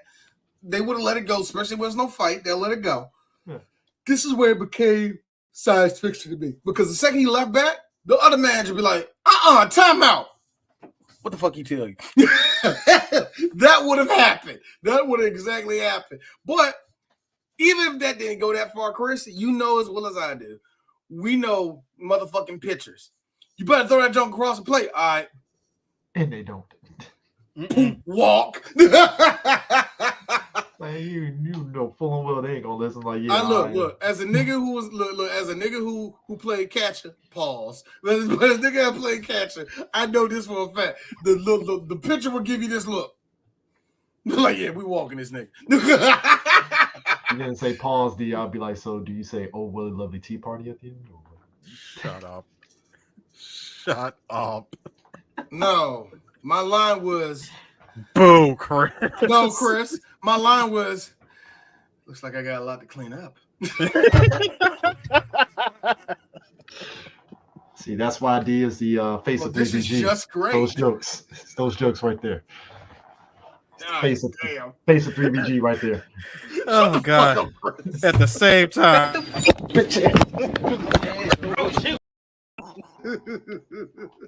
Shut the fuck up, Chris. Lord. Oh. Boy, I like the chaos that Gil wrought, where he's like, it's so cops and everybody, they're fucking Rayburn and Gil get into a fucking fight to where it just everybody swarms the fucking field. No, hold up. The line. He looks like, how you gonna make a bullshit call like that? Because real talk, that was a bullshit call. That was a really bullshit call. That was an actual bullshit call. I'm like, yo. Because D seen it. That was clearly safe.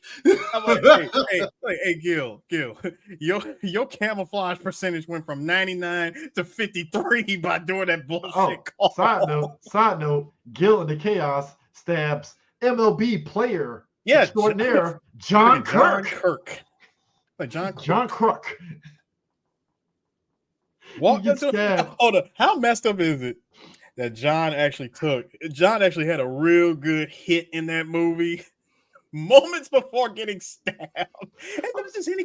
And not just any kind of stab, sir. If you would go back and watch that scene, De Niro actually did pull a freaking Solid Snake CQC stab. I'm like, damn, that dude got kids. He got to feed a family. Now he did. Like, goddamn. It's even worse, man. His average was 257. He was having a really, really good. And we're not even going to talk about that. We're not going to. He was up for a Golden Glove this year. We're not even going to. Listen, we're not even going to talk about the possibility of him sleeping with a Panamanian hooker. Crazy part is best line in this movie. Barry Bonds. I'm not playing him who just a player who just came to San Francisco, and I'm kind of being the avatar for him.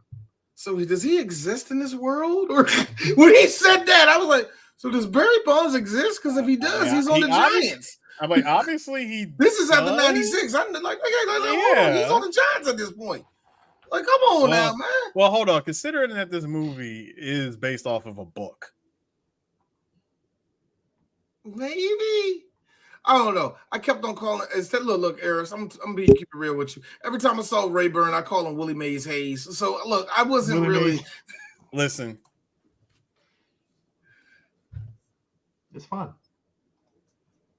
Spot on. I mean, if you didn't know, it looked like he's a Baltimore Orioles with the orange and black. No. There's a SF on there. And I know. And they was at the famous Candlestick Park, sir. Hey, does Candlestick Park still exist? They just like blew that all up. I'm pretty sure they blew that up. They blew it up. Yeah, they had to blow Candlestick. That thing is gone. Candlestick got to be gone at this point, nigga. Let's be real. Baseball stadiums actually get destroyed. Meanwhile, football stadiums stay there like it's a fucking mansion.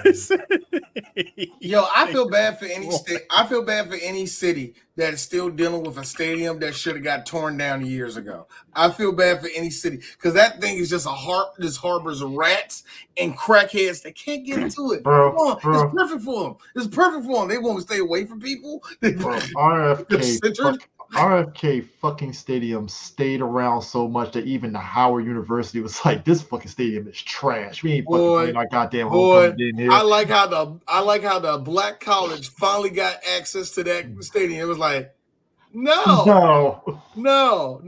Our camp, look, yeah, true. Our camp, look, where our students sleep at in our campus has been legendarily bad. We're not playing football here though. Broccoli Fest, it's a go. It's a go, baby. Gentlemen. Stone Cold picked it. Let's go. Let's go, baby. Hey, gentlemen, in that same this is in the same vein of Boys in the Hood, homeboy that shot Ricky. You know the black guy who played the ticket scalper who sold De Niro tickets for $200? No. That is one Michael Jace. That is not who I think it is it? Michael Andrew Jace is a American convicted murderer and former character actor. Oh, yes, he is serving 40 years to life for murdering his wife in second degree. Ironically enough, he was in this great show called The Shield. Yeah, right? Ironically enough. And get this, he was also in the Fox Family movie. He was also in the Fox. Hold up. Michael Jace. He was also the one who played Michael Jordan in the American Hero movie. Yeah, I was just about to say that. Okay. This Bill Duke looking ass nigga. If you look at the picture he took when if you go on Google, there's him in a jumpsuit. He looks like Bill Duke. It looks like the person that plays Bill Duke in the film about Bill Duke's life. Michael Jace. Yeah, he was there. That's a wow. Yeah, thank you for that, Eris. I knew he looked familiar when I was looking back at that movie. I was like, here's the fucked up part. They got Star Trek. No. Here's the thing. They got Michael Jace and DB Woodside mixed up when they did the news report when he got thrown in jail, got arrested for convicted murder. And DB Woodside had to go on Twitter like, that's not me. I wasn't in the Shield. Hilarious. Hilarious. The picture that they used for Michael Jace, he kind of sort of looked like DB Woodside a little bit. So it was like, yo, DB Woodside don't look like that. Like that's hilarious. No, let me get a record straight. It's hilarious. If I was DB Woodside, I'd be fighting niggas. I know DB Woodside was fighting motherfuckers. He's like, dude, I'm in Lucifer. What the fuck, man? What the hell's going on? I also gotta say, look at his Buffy. Dude, he was in Forrest Gump. He played the Black Panther. First off, I like how you said the Black Panther. No, seriously, looking at his dude, he was in Great White Hype as Marvin Shabazz. Yeah, he's the one that was trying to get at he was in Boogie Nights after this. He was in Gridiron Gang. And he was in Gridiron Gang. Hold up. He was Wilkinson in The Replacements, Chris. Yeah. Hey, Eris, you gotta realize every day, when he went home to saw his fine, and I looked at it, and I'm gonna be honest with you, God bless the dead, his fine ass wife. You know what he said to himself? Yes!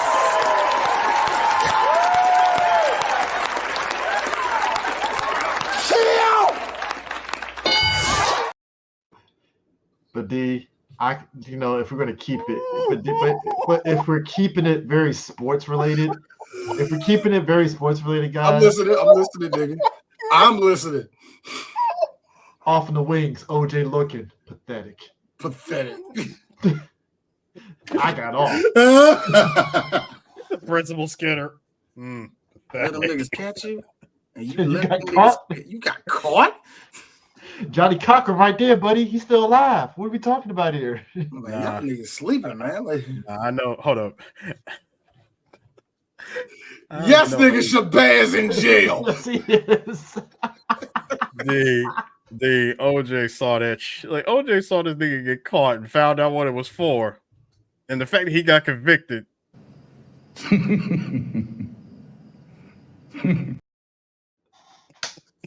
See, if she was white, you would have been on your toes because they were looking hard. See what you have. You gonna kill the black girl? They ain't gonna look for her. She a black girl that did track. Oh yeah, you already fucked up. Like nigga, you like that's She a hilarious. decorated athlete.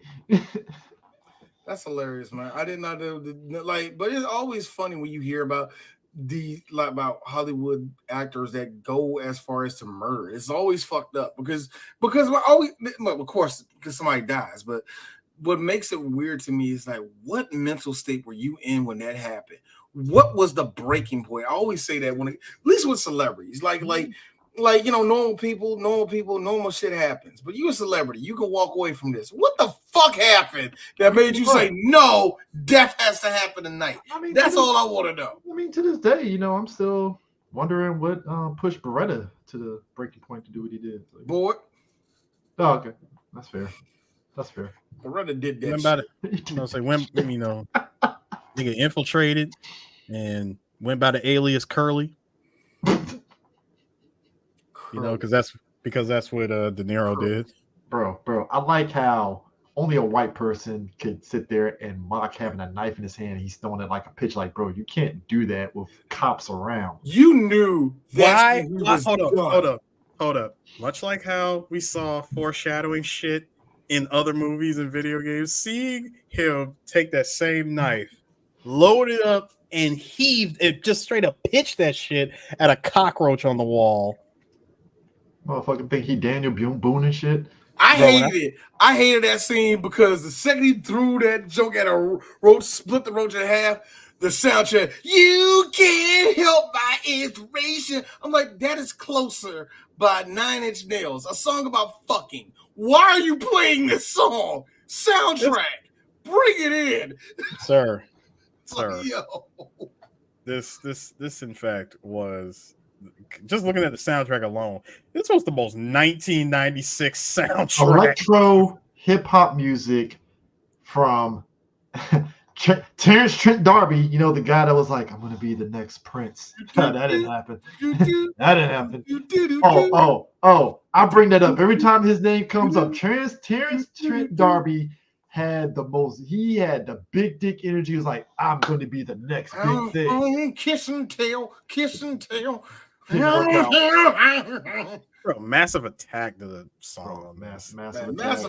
Massive Attack, like, it's a Sunday. We're here. We're here. Why not? I mean, y'all need us. When I heard Big Psych, I was like, "Oh God, this is bleeding 96." I'm just laughing at the fact that this guy played as though he was gonna throw the knife, and then bam, got fucking shot. And I'm like, well, I'm not surprised you had a fucking knife in your hand, like you about to pitch it and stuff. What did you think was gonna happen? And when he did the overhand job, like the fact that he did the most Venom, the most villain thing. Said Venom. I know, my mistake. He did the most villain thing ever.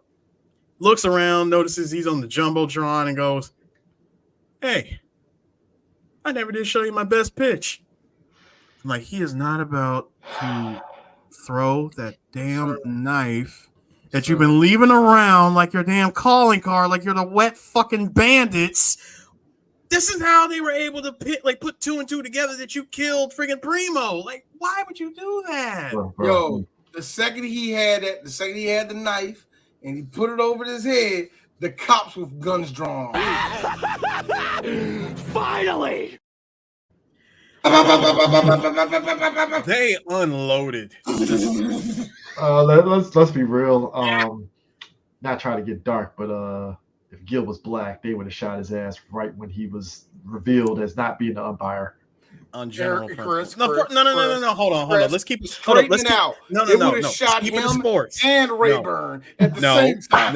No, you're both wrong. Rayburn got nicked. You're both wrong. Okay, first of all, if he revealed himself to be the guy they're looking for, it's me, Austin. Hold on, and if he was black, number one, he would have already got tackled by security. Yeah, security would have came in out of nowhere and realized, oh shit, this motherfucker's like disguised himself like Solid Snake. Let's tackle his ass. Get him. Well, maybe he has a knife on him. Let's kill this Daniel Boone nigger. Yo, Rayburn, Gil getting shot was like their time crisis boss when you get the final shot. Dude. Oh my God. Seriously, the third act of this movie just turns that dial all the way up. Where's my kid, Gil? Where's my kid? He's in the stadium in the sky. So I don't know. Maybe he's in that big stadium in the sky. You know? Bada boom, bada bing. Bada bing. Hey, Bobby! Hey, look, hey. That was a terrible husband. Can we say, for the record? Hey, Bobby! I love that. I love that part. Hey, Bobby! Can we really say for the record that this part of the movie of De Niro trying to get Bobby's attention honestly was the basis for Eminem's stand? Yeah. That and the person that killed himself at Eminem's mom. That too. But no, errors. That, yes, it is a very Stan story, but at the same time, all of this is really God. I knew it would, like, I just had a feeling. I didn't really think I was going to see Joker De Niro in this. I really, really wanted ready for it. Like, it was like at the end of it was like the second he killed Benicio, I thought he was literally going to go and always remember. I really truly thought he was going to grab a camera. The only thing missing is him in the middle of the chaos. You see, Gil? You see, Rayburn? We live in a society.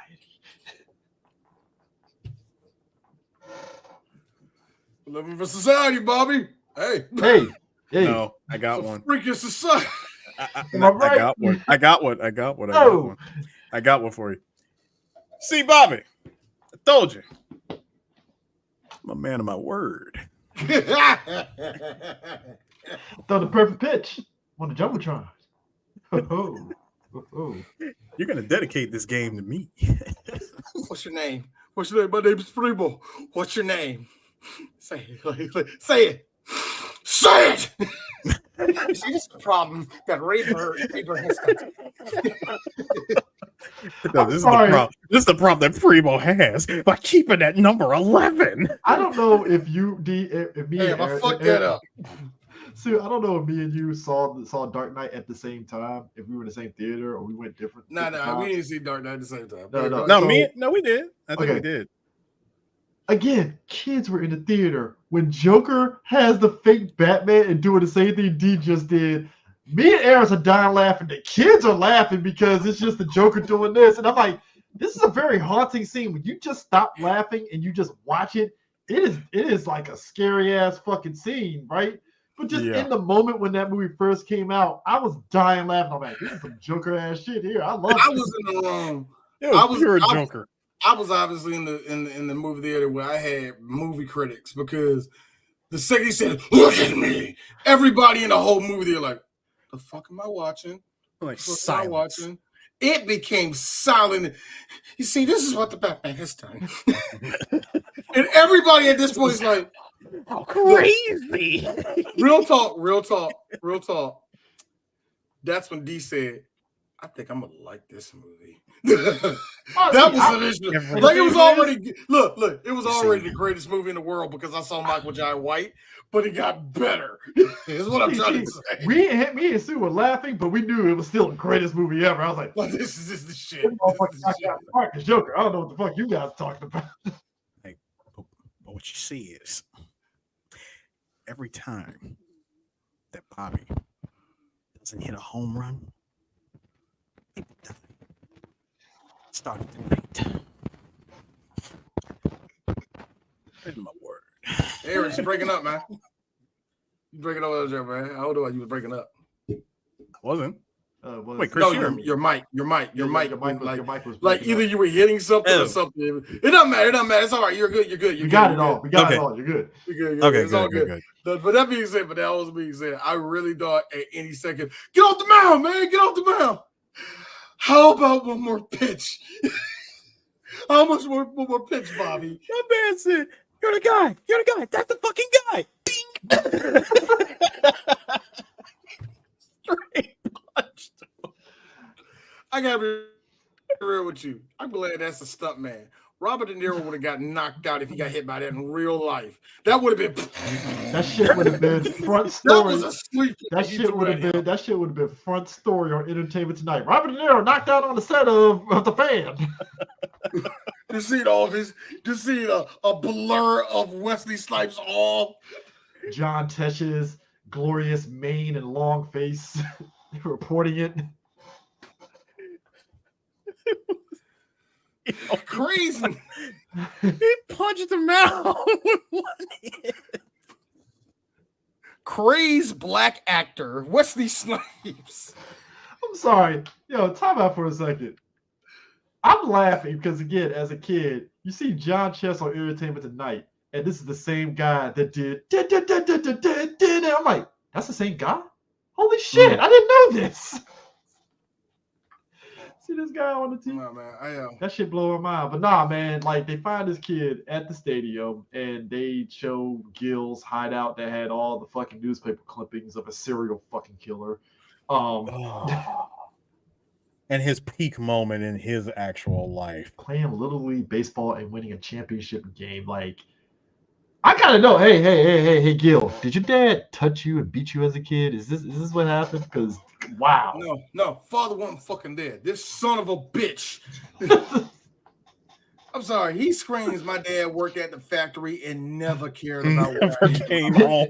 And beat my mom for making the steak well done. Like, yo, like he went out for a pack of Newports and never came back. Milwaukee hey, my dad my dad took me to a Twins game and I was at the Twins game by myself. Speaking of which, you left your fucking kid at a game. Yeah, me and Sue were talking about that earlier when you were off. You left your fucking kid at a game. I said it. When you leave your kid, when you leave your kid at a game and Linda is noticing the shit. Shout out for Linda representing the Stanford Cardinals. Shout out to the trees of the car. Look, I told Sue this. As a kid, your anxiety goes up when you're not around your parents after a certain amount of time. Like, it's one thing. Like, you get lost in the store, and you're like, "Oh shit, where's mom and dad at?" You start panicking. Especially when your parents like, "Stay here." I always had this weird. I know for me, I want to say this was probably like around when I was like maybe 10 or 11. I had this weird Terminator thing when it came to finding my parents. Like, no matter how we got separated, I would somehow track them down and find them, whether we were. You had no choice to, though. Yeah, I know. Really I know you had no choice, but but the thing is like I would know, because like I would know my parents. I would know what section they would still be in, and I would especially growing up in this area, and I went to Tyson's Corner for the first time. That is not the place to get lost at. I think any mall. I think any big mall. I'm not talking about small malls. I'm talking about big malls. I think like this ain't Landover Mall where it's like, all right, I know where my mom's at. Nah, this is no. I think you get lost in Landover. You get lost. Like no, I think Landover's big. Landover had an upstairs and a downstairs. So yeah, but I knew, but it was familiar, so I knew where my folks were at. Tyson's? Yeah. Nah, that's a away team. I don't know. Please, Tyson's. And real talk. I'm a grown ass man, and I get lost in Tyson's, nigga. So I do too. I ain't gonna lie. I'd be like, where the fuck did I park at? We gonna have to hit this car alarm in order to find it. Yo, I like how back in the day when you couldn't find your parents. Now it's like, hello, where the fuck you at? Oh, shit. Yeah. Yo, check this out. Can we say that? Hey, Michael George. I'm sorry, Wesley Snipes. How you doing? What would you rate John Leguizamo's character as being the manager for Rayburn? Yeah, he was there. He was all right. He was not as annoying as I thought he was going to be. Also, hold on. How close to fired would you be as a manager where you decide to do children's hospital visit and you take your star player to say, hey, you got to meet a kid, man. You got it's the Make-A-Wish thing, so you got to go do it. You got to do this one. You go there, you meet the kid, and the kid has the same name as your son. Oh no, I can't do it. Oh, that's it. We're not doing nothing no more. That's like giving parents that lost an infant and put them in front of another baby that almost looks like their kid that got killed. It's like, holy shit, no. Hell no. First of all, when he gave him because he was thinking, maybe I should give him like a signed ball or something. It's like, nah, come on, you're a hitter. Like, give him a bat. Ray Bird just pulls out a random ass bat and says, all right, we'll just take this to him. He's thinking that he's just visiting a kid in the hospital that's sick, like got bronchitis or something. I don't know. He just visited a sick kid. Hey man, look, sickle cell ain't going. Look, man, sickle cell's a bitch, man. But you can make it. He had no idea whatsoever that he tells him. I mean, this kid goes, "You sick too?" Because when he showed off the bald head and said that, "Hey, got the same hairstyle," he said, "Are you sick too?" And I'm like, "Ooh." Ooh, that is just as oof as, and this is the same time period. 1990 Spider-Man, the little girl that wanted to hang out with Spider-Man. Yes. Here's the sick part. I'll keep your secret forever. I watched that show religiously and didn't put two and two together because I thought it was an orphanage, right? I didn't pay it any mind, right? And then revisit it, and it's like, oh my god, she was gonna die. What the fuck? CJ, here's what made it better. When she asked him, like, Spider-Man, can I see, can I at least see you with your mask off? When Spider-Man says, I can't do that. Wait a minute. You know what? Just for you. When it was that wait a minute. When he said wait a minute, Peter realized where the hell he was. Peter Parker. This little kid gonna die. So, hold on. So he gives him the bat. But going back to the movie, he gives him the bat and he said, listen, can you do something for me? Like, just make one promise for me. Promise me you'll hit a home run for me tomorrow. Sure, kid. Hey, get better, all right? Hits the home run, finally.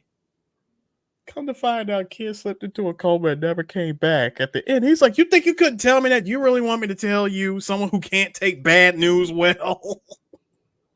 Bro. That was terrible. Like I said, how close to fired are you as a manager? All right, look. You got me 40 mil in the mid-90s. But you took me to a hospital with a dying kid who has the same name as my son. I'm done with Make-A-Wish. Yeah, he's like, no more. I'm not doing this anymore. I built some houses for Jimmy Carter, man. I ain't doing this shit over here. Dog. I like how when he said that, I thought to myself, hook up with Ron Van Winkle. I like when he said that. Guest appearance episode. I'm sorry, D. Go ahead.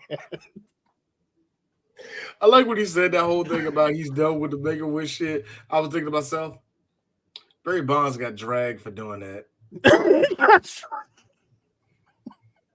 Yeah, Ray Burn is not an avatar for a popular player on that team. No, he's not. I like how, but it is kind of funny how Barry Bonds did go to the Giants, and it was kind of a bumpy start. He's still an all-star because Barry Bonds, me and Chris talked about this, pound for pound, one of the greatest baseball players of all time. And it wasn't until this motherfucker said, fuck this shit, I'm making my neck bigger, that everybody had a problem with it. Look, I'll say this much. Hey, man, steroids don't make you hit better. That's what people need to realize. Steroids don't make you hit better. Barry Bonds was already a superstar. He just said, hey, I'm wearing platform shoes and dunking. That's the only difference I'm doing. Yeah. I wild out at the fact that everything that happened in the third act, it was just a Tuesday night game. It wasn't even a Friday night game where you could recruit. That was a Tuesday night game. If it was like for like the pennant or like they're in a tight playoff race or some shit like that. No, career errors. This is no stakes, not on low stakes, not no even playoffs, no nothing. Errors, nigga. This is not even played on ESPN. This is played on local ABC7 local television in the Bay Area. Okay, if you're Tuesday night baseball, Sacramento, San Jose, Oakland, San Francisco. Outside of that area, nobody's watching this game. Unless you're who are they playing? I don't care. It don't matter. But like, bro, like they're playing. Wait a minute, they're playing the Padres. So yes, half of California is watching this game. I get it. Hold on, Tuesday, middle of the season, nobody's watching this game. Lord, man, I don't care how high the attendance was in that stadium. It ain't more than 10,000 people in that bitch. Yeah, don't do that. Opening weekend though. You want to know what sports movie beat it out opening weekend? Sports movie beat it out. 1996 sports movie. No, that's too. I don't know who. Not Little. No, it wasn't Little Giants. Oh hell no! Little Giants was a couple of years earlier. Listen, that's a couple of years earlier. I was thinking about another movie that was a little bit too early. No, it wasn't The Natural. No, it was. Can you at least give me the sport? That'd be too easy. Fuck. All right, tell me what this game is. Probably one of my favorite movies, Tin Cup. Tin Cup. Tim Cup did more than Kevin Costner did. It was Kevin Costner, Rene Russo. Like that was peak Costner in '96, man. I mean, I'm just saying. Hang on a second. First of all, let's get one thing straight. This movie had a budget of $55 million. Only made 13 million. And only made made 13 million, I think, opening weekend, right? Now the movie brought home 18 No, it made million. 6 million opening weekend.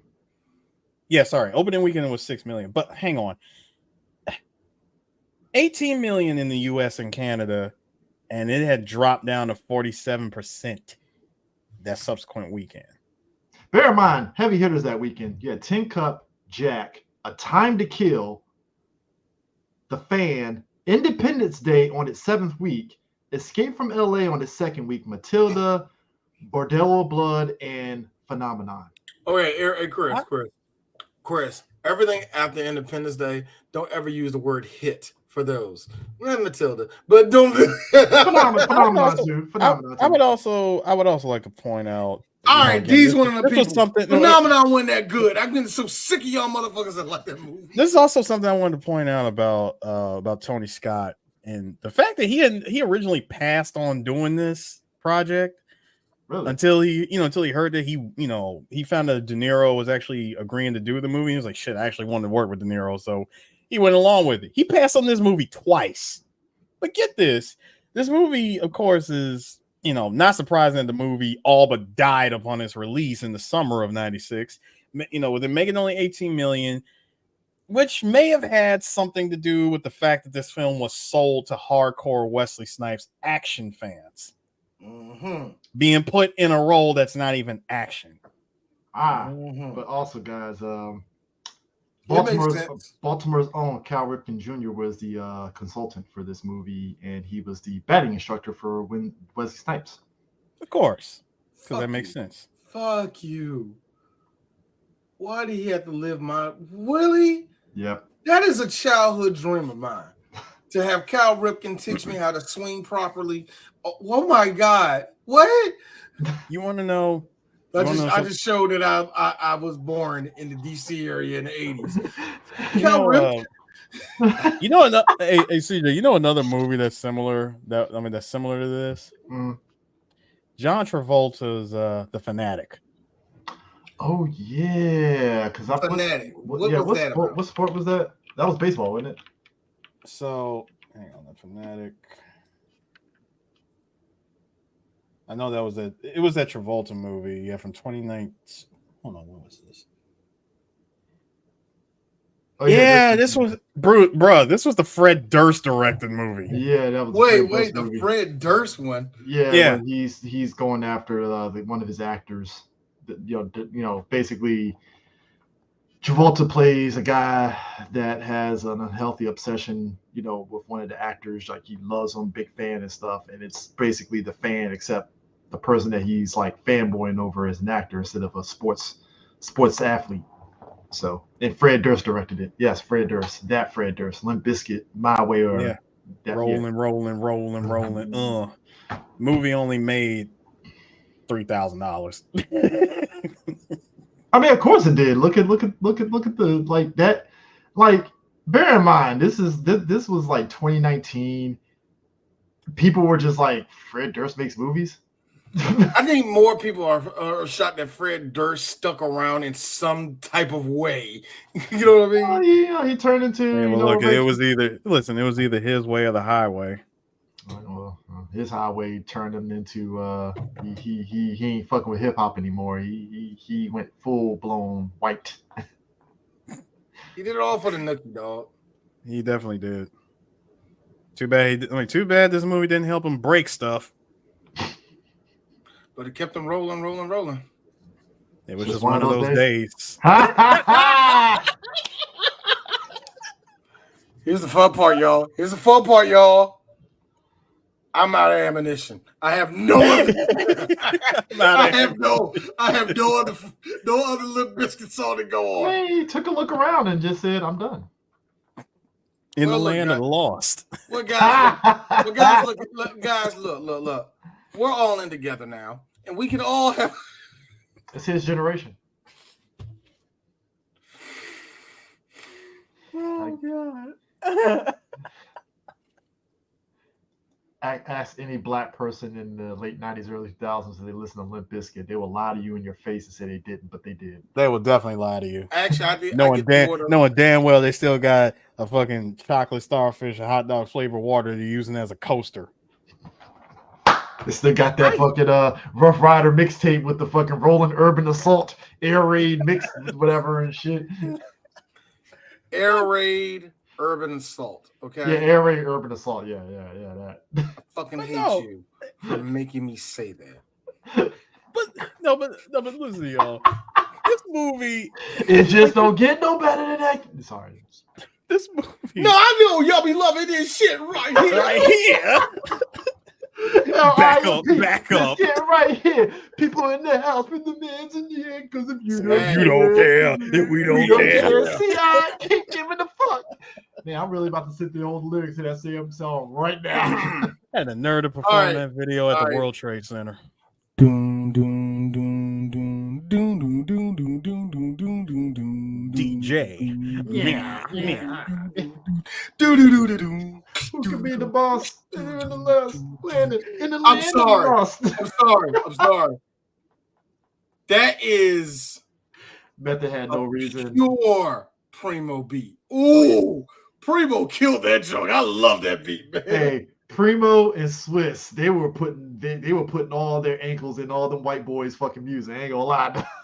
Meanwhile, ladies, gentlemen, children, monkeys, dogs, midgets, tall people, fresh. Manny Fresh had a solid 11 years as a beat maker and properly fucked off. I love it. Hey, he did that song for fucking what's the name of that fucking Rockstar racing game? Midnight Club, and just said peace. Yeah. I done made all my money. Don't need it. I'm rich, bitch. I'm real big time. Hey, yo, Manny Fresh, look, y'all. This man said, I don't do rap no more. Look, y'all, here's the thing. Manny Fresh, who looks like every happy lesbian who is 50 years old out of a relationship with a man who abused her. Manny Fresh ducks it. He ducks this. Him and Birdman, for whatever reason, ducks the worst rappers list. I don't know how. Birdman, it's one thing for Manny Fresh not to be on there, but Birdman passes up on it too. But I'm gonna keep it real because I like Manny Fresh. Terrible rapper. Hold up, terrible rapper. That being said, everybody get your roll on. Everybody get your motherfucker. Big ice, big change, nigga. Do your thing. It's a terrible song. Love it. Nah, you know why he does. You know why he dodges it though. At least Manny Fresh, he knew his lane and stayed in it. Nah. Not one person ever looked at.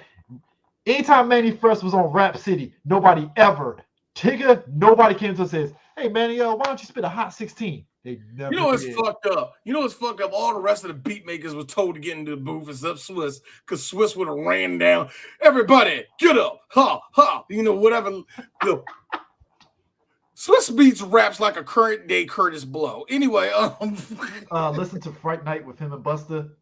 That illustrates all of where Swiss Beats' rapping skills is at. Swiss is one of them niggas that had sound.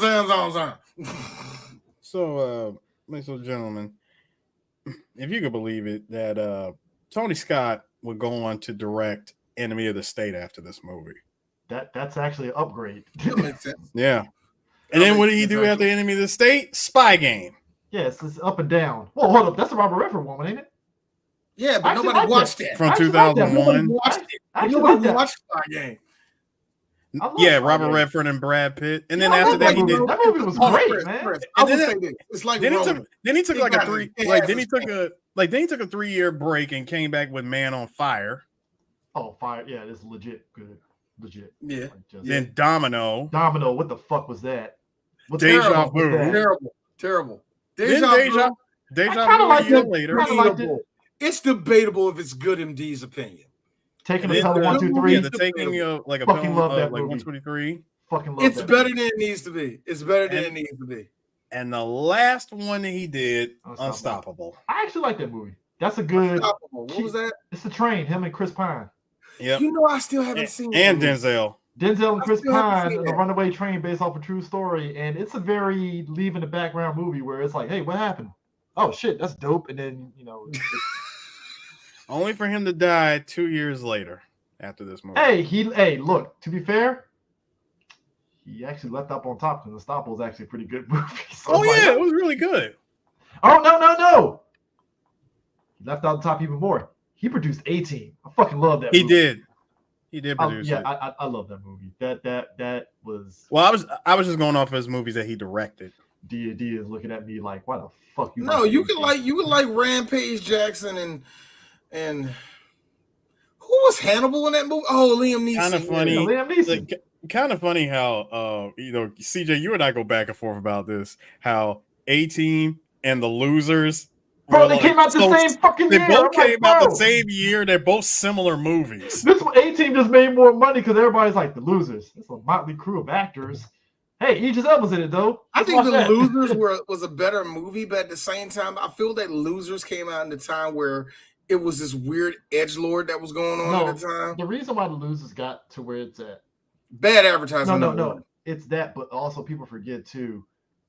They pushed the movie more so as a comic book movie instead of just a regular action movie, and that's what sunk it because people expected comic book stuff instead of just a standard action film. So it kind of fucked people's notion of what it was and stuff. And it's like, okay, it's a good action movie. Where's the comic book stuff at? And it's like, yeah, that's what the comic book is. It's action. It ain't nothing crazy or anything. So yeah. But the Fan, man.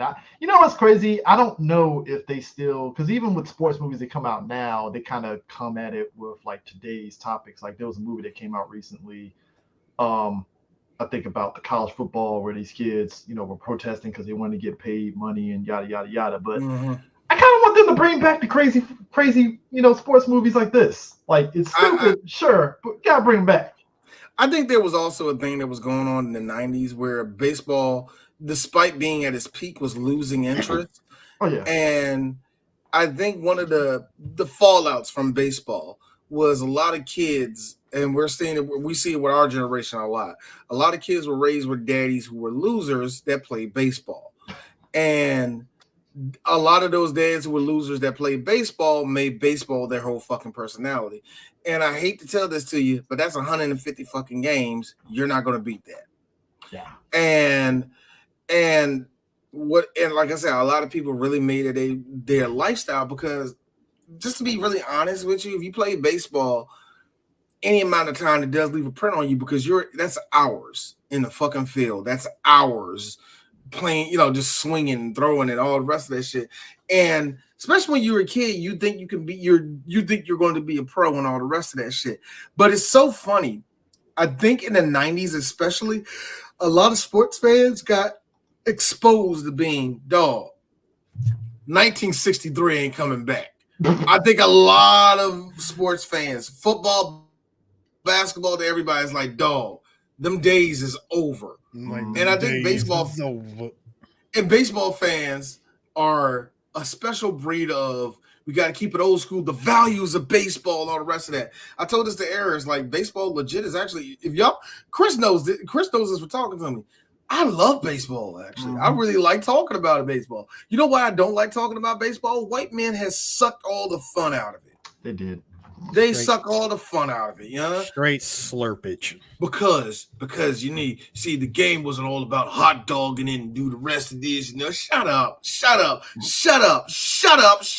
You played at a regular sandlot like all the rest of us. Shut up. God, there's nothing special about your life, man. So I think a lot of that's really starting to come up during the 90s. Like, nigga, you still scrape mustard off with a damn pocket knife. Exactly. Like, no, you're not doing nothing, man. And I'm sorry, exactly you too. Yes, a lot of these motherfuckers out here, they talking shit about problem. See, he's out there hot dogging it. He's showing his daughter fancy. What they need to do is stop. Like me and Chris, when we talked about the rules that they're putting up for the players to play games and all the rest of that shit. I get anybody that's for the rules. I really do. Those are people who are for the rules because they want to see their players play more. And that's why I say I get it. I'm against some of this, but I get it. I understand where it's coming from. And then it's the entitled fans that get on my nerves. And the entitled fans always got like the sport has to be this way, has to be played like this, and all the rest of that shit. And what you're really looking at the end of the day is a bunch of people that want to dance and don't have no fucking rhythm. Remember that one? There's one scene in this fucking movie where Denzel. I keep on calling him Denzel for some reason. Where Wesley was like, yeah, the fans, they don't know what I go through. They don't understand the things I go through on a daily basis and all that. So, no, it's not about y'all. It's about me. Why do I need to care about what y'all think when I'm the one playing the fucking sport? A lot of people right now, Eric, a big issue right now in the NBA is that the players have more freedom than they ever had in the game. They're getting paid more. They get to take days off more. They get to care about their own brand, not the team brand, their own brand more than anybody else. And instead of, hey, brother, make your money, it's you're selfish. It's going to be a thing in sports forever. How dare you rest? It's going to be a thing in sports forever. Because remember what DeMiro say, because they still say to this day, I'm the reason why you're making millions. Yep. It's this entitlement that come out of that shit of being a fan that I always fucking hated, you know? I always hated that. It's all right that fans talk and debate about games and really enjoy what they talk about. Hey, they used to play the game. I used to play basketball. Nigga, I love talking about this shit. But you want to know the truth? I'm not LeBron James. Nigga, yeah. I'm barely, curious, I'm gonna keep it local. Nigga, I'm barely Victor Page. Actually, I'm not, because Victor Page could dribble between his legs freely. I can't. You know, I think, also too, I said we need to bring the reason why I'm saying I want them to bring back these type of films is that, like, nowadays the sports movies is based off of, like I said, real life stuff. Like, we got Ferrari about to come out now. You got, the Zendaya movie about the tennis and stuff, the challengers or whatever and stuff. It's just the only one that's going to probably be tackling something is actually, ironically enough, the racing movies. We just got it with Ferrari. Ferrari. Ferrari that's coming out. Well, I don't know about Ferrari. I gotta see the trailer for that. And the F1 movie that Brad Pitt is making. Yeah. Actually, the jury's still out on the F1 movie. Yeah, the jury's still out on that because I really think it's going to be one of these things where it's going to be the young dude takes over and it's going to be the same usual story. And I'm going to be sitting here. This is Drive. This is Drive. This is Drive. Except F1 is all for this movie and not Drive. Don't do this. also the Stallone movie Driven, same scenario. That's what I'm saying. It's going to be the same thing. It's going to be the same exact thing. Upstart young man. It's just when you get these kind of movies where you got the crazy fan and stuff, it's like it breaks up the monotony. It's like, all right, it breaks it up. I kind of want these movies to come back in a way, crazy. But fan. I think look, and with all the people bashing, and I'm saying this to be funny, but all of you people bashing white males. Why are we not making movies like this? Thank you. Showing how these niggas really fucking act. Not no little shit like he's a monster. No, show how crazy these niggas can get. Here's Let's the do thing. that. Let's start shaming the people who are mentally touched. Let's start doing No, that. you know what it is? My thing is this. We ran away from it. We ran away from our values in America and Hollywood. Because I feel to do a movie like this, number one, just allow the character just to be crazy. Don't fucking try to do it on some. We did do Swim Fan. We did, but we need another one. And I need and then we need her at the same age. Yes, an 18-year-old. Don't get nobody that's older and say that's high school. And get a real 18-year-old to play her. The mistake of a writer, if they try to do this type of movie, is that they would pull too much. They would pull. I know, right? They will pull too much of stuff from social media or just online or just talks. Period of Gil would have been an incel, and it's like, bro, no, like, can he just be a crazy dude that just fucking likes baseball? Can we just get that? Can it just be that simple? Can it just be that simple? No, Chris, this will 100% be running off of the back of social media. I mean, come on. It will be. I mean, now, and you know what's funny? If shit like this was made today, this is how we got Zola. But Zola was funny. It's funny, but when you go off of the bad side of Twitter and like, you know, the bad side of social media and Twitter and Instagram and shit, you get movies like this. Yeah, Gil would have been. As long as you have a good production team and a good writer and director, you can sell us something good. Yeah, but I'm always a fan of just keep the shit simple. So like, it's like Gil in this movie. He's just a crazy dude that likes baseball to the point of like. But that's the problem, Chris. You can't keep it simple in today's. We live in a society, Chris. Okay, we do. I'm so sick of y'all breaking out the society, man. No, it's true. Listen. If you but you're right. Because I be telling people if you need further proof, check out South Park's upcoming movie, The Panderverse. No, not even South Park. I'll tell you this one. It was an example. It was some dude that just said some out-of-pocket shit to this broad on Twitter, right? And everybody was trying to decipher why did he do that. I'm like, maybe the nigga's just angry. The fuck? Like, it ain't that hard, guys. He's just an angry motherfucker, and that's it. Like, I don't think he hates women or anything. He's just in a shitty mood today. The fuck? Like, what like Chris is like I said. No, that's why I'm saying you're right. Yeah. No, I'm agreeing with you. You're right, because people don't like. If you tell them it's as simple as that, they're like, no, it has to be deeper. I'm like, it ain't deep. I'm like, it's not. Bruh. Gil is a crazy guy. That's it. Like, the fuck? I'm like, bruh, no, there is no dossier to be found. It's just that simple. Like, all of a sudden, movies make a chick crazy. No, there's something deeper. No, the bitch is crazy. What the fuck? Like, no, stop. Come on. Stop. Like, what are we doing here? She's crazy. That's it. Like put it away. No, I don't need no deeper meaning. Put it away. I'm serious. Put it away. We're not here for that. Not here for this. Like, yo, we can't just make our way. Can we go back? Make crazy great again. How about that? Can we just make do that? Crazy great again? You say that. I was trying to, but no. Trying. That's brain dead, D, not crazy. It's brain dead. That's not crazy. That's brain dead. All right. Okay, that's enough, ladies and gentlemen. I thank you all for coming on this episode. Eris, you did good. We gotta get you a gift for another sports movie. The Sixth Man, baby. No, I don't want him on the Sixth Man. It's like I do want him on the Sixth Man. Dave Hardison. I mean, we can go documentary. Come fly with me. I ain't gonna know. We're not doing Come Fly with Me. Michael Jordan has lost all faith in me of giving us. I'm not sucking his dick 1 second. Hey, me and Aaron sucked his dick in air. Like, wait, crazy. Wait, hold on, D. Let's understand something. Come fly with me.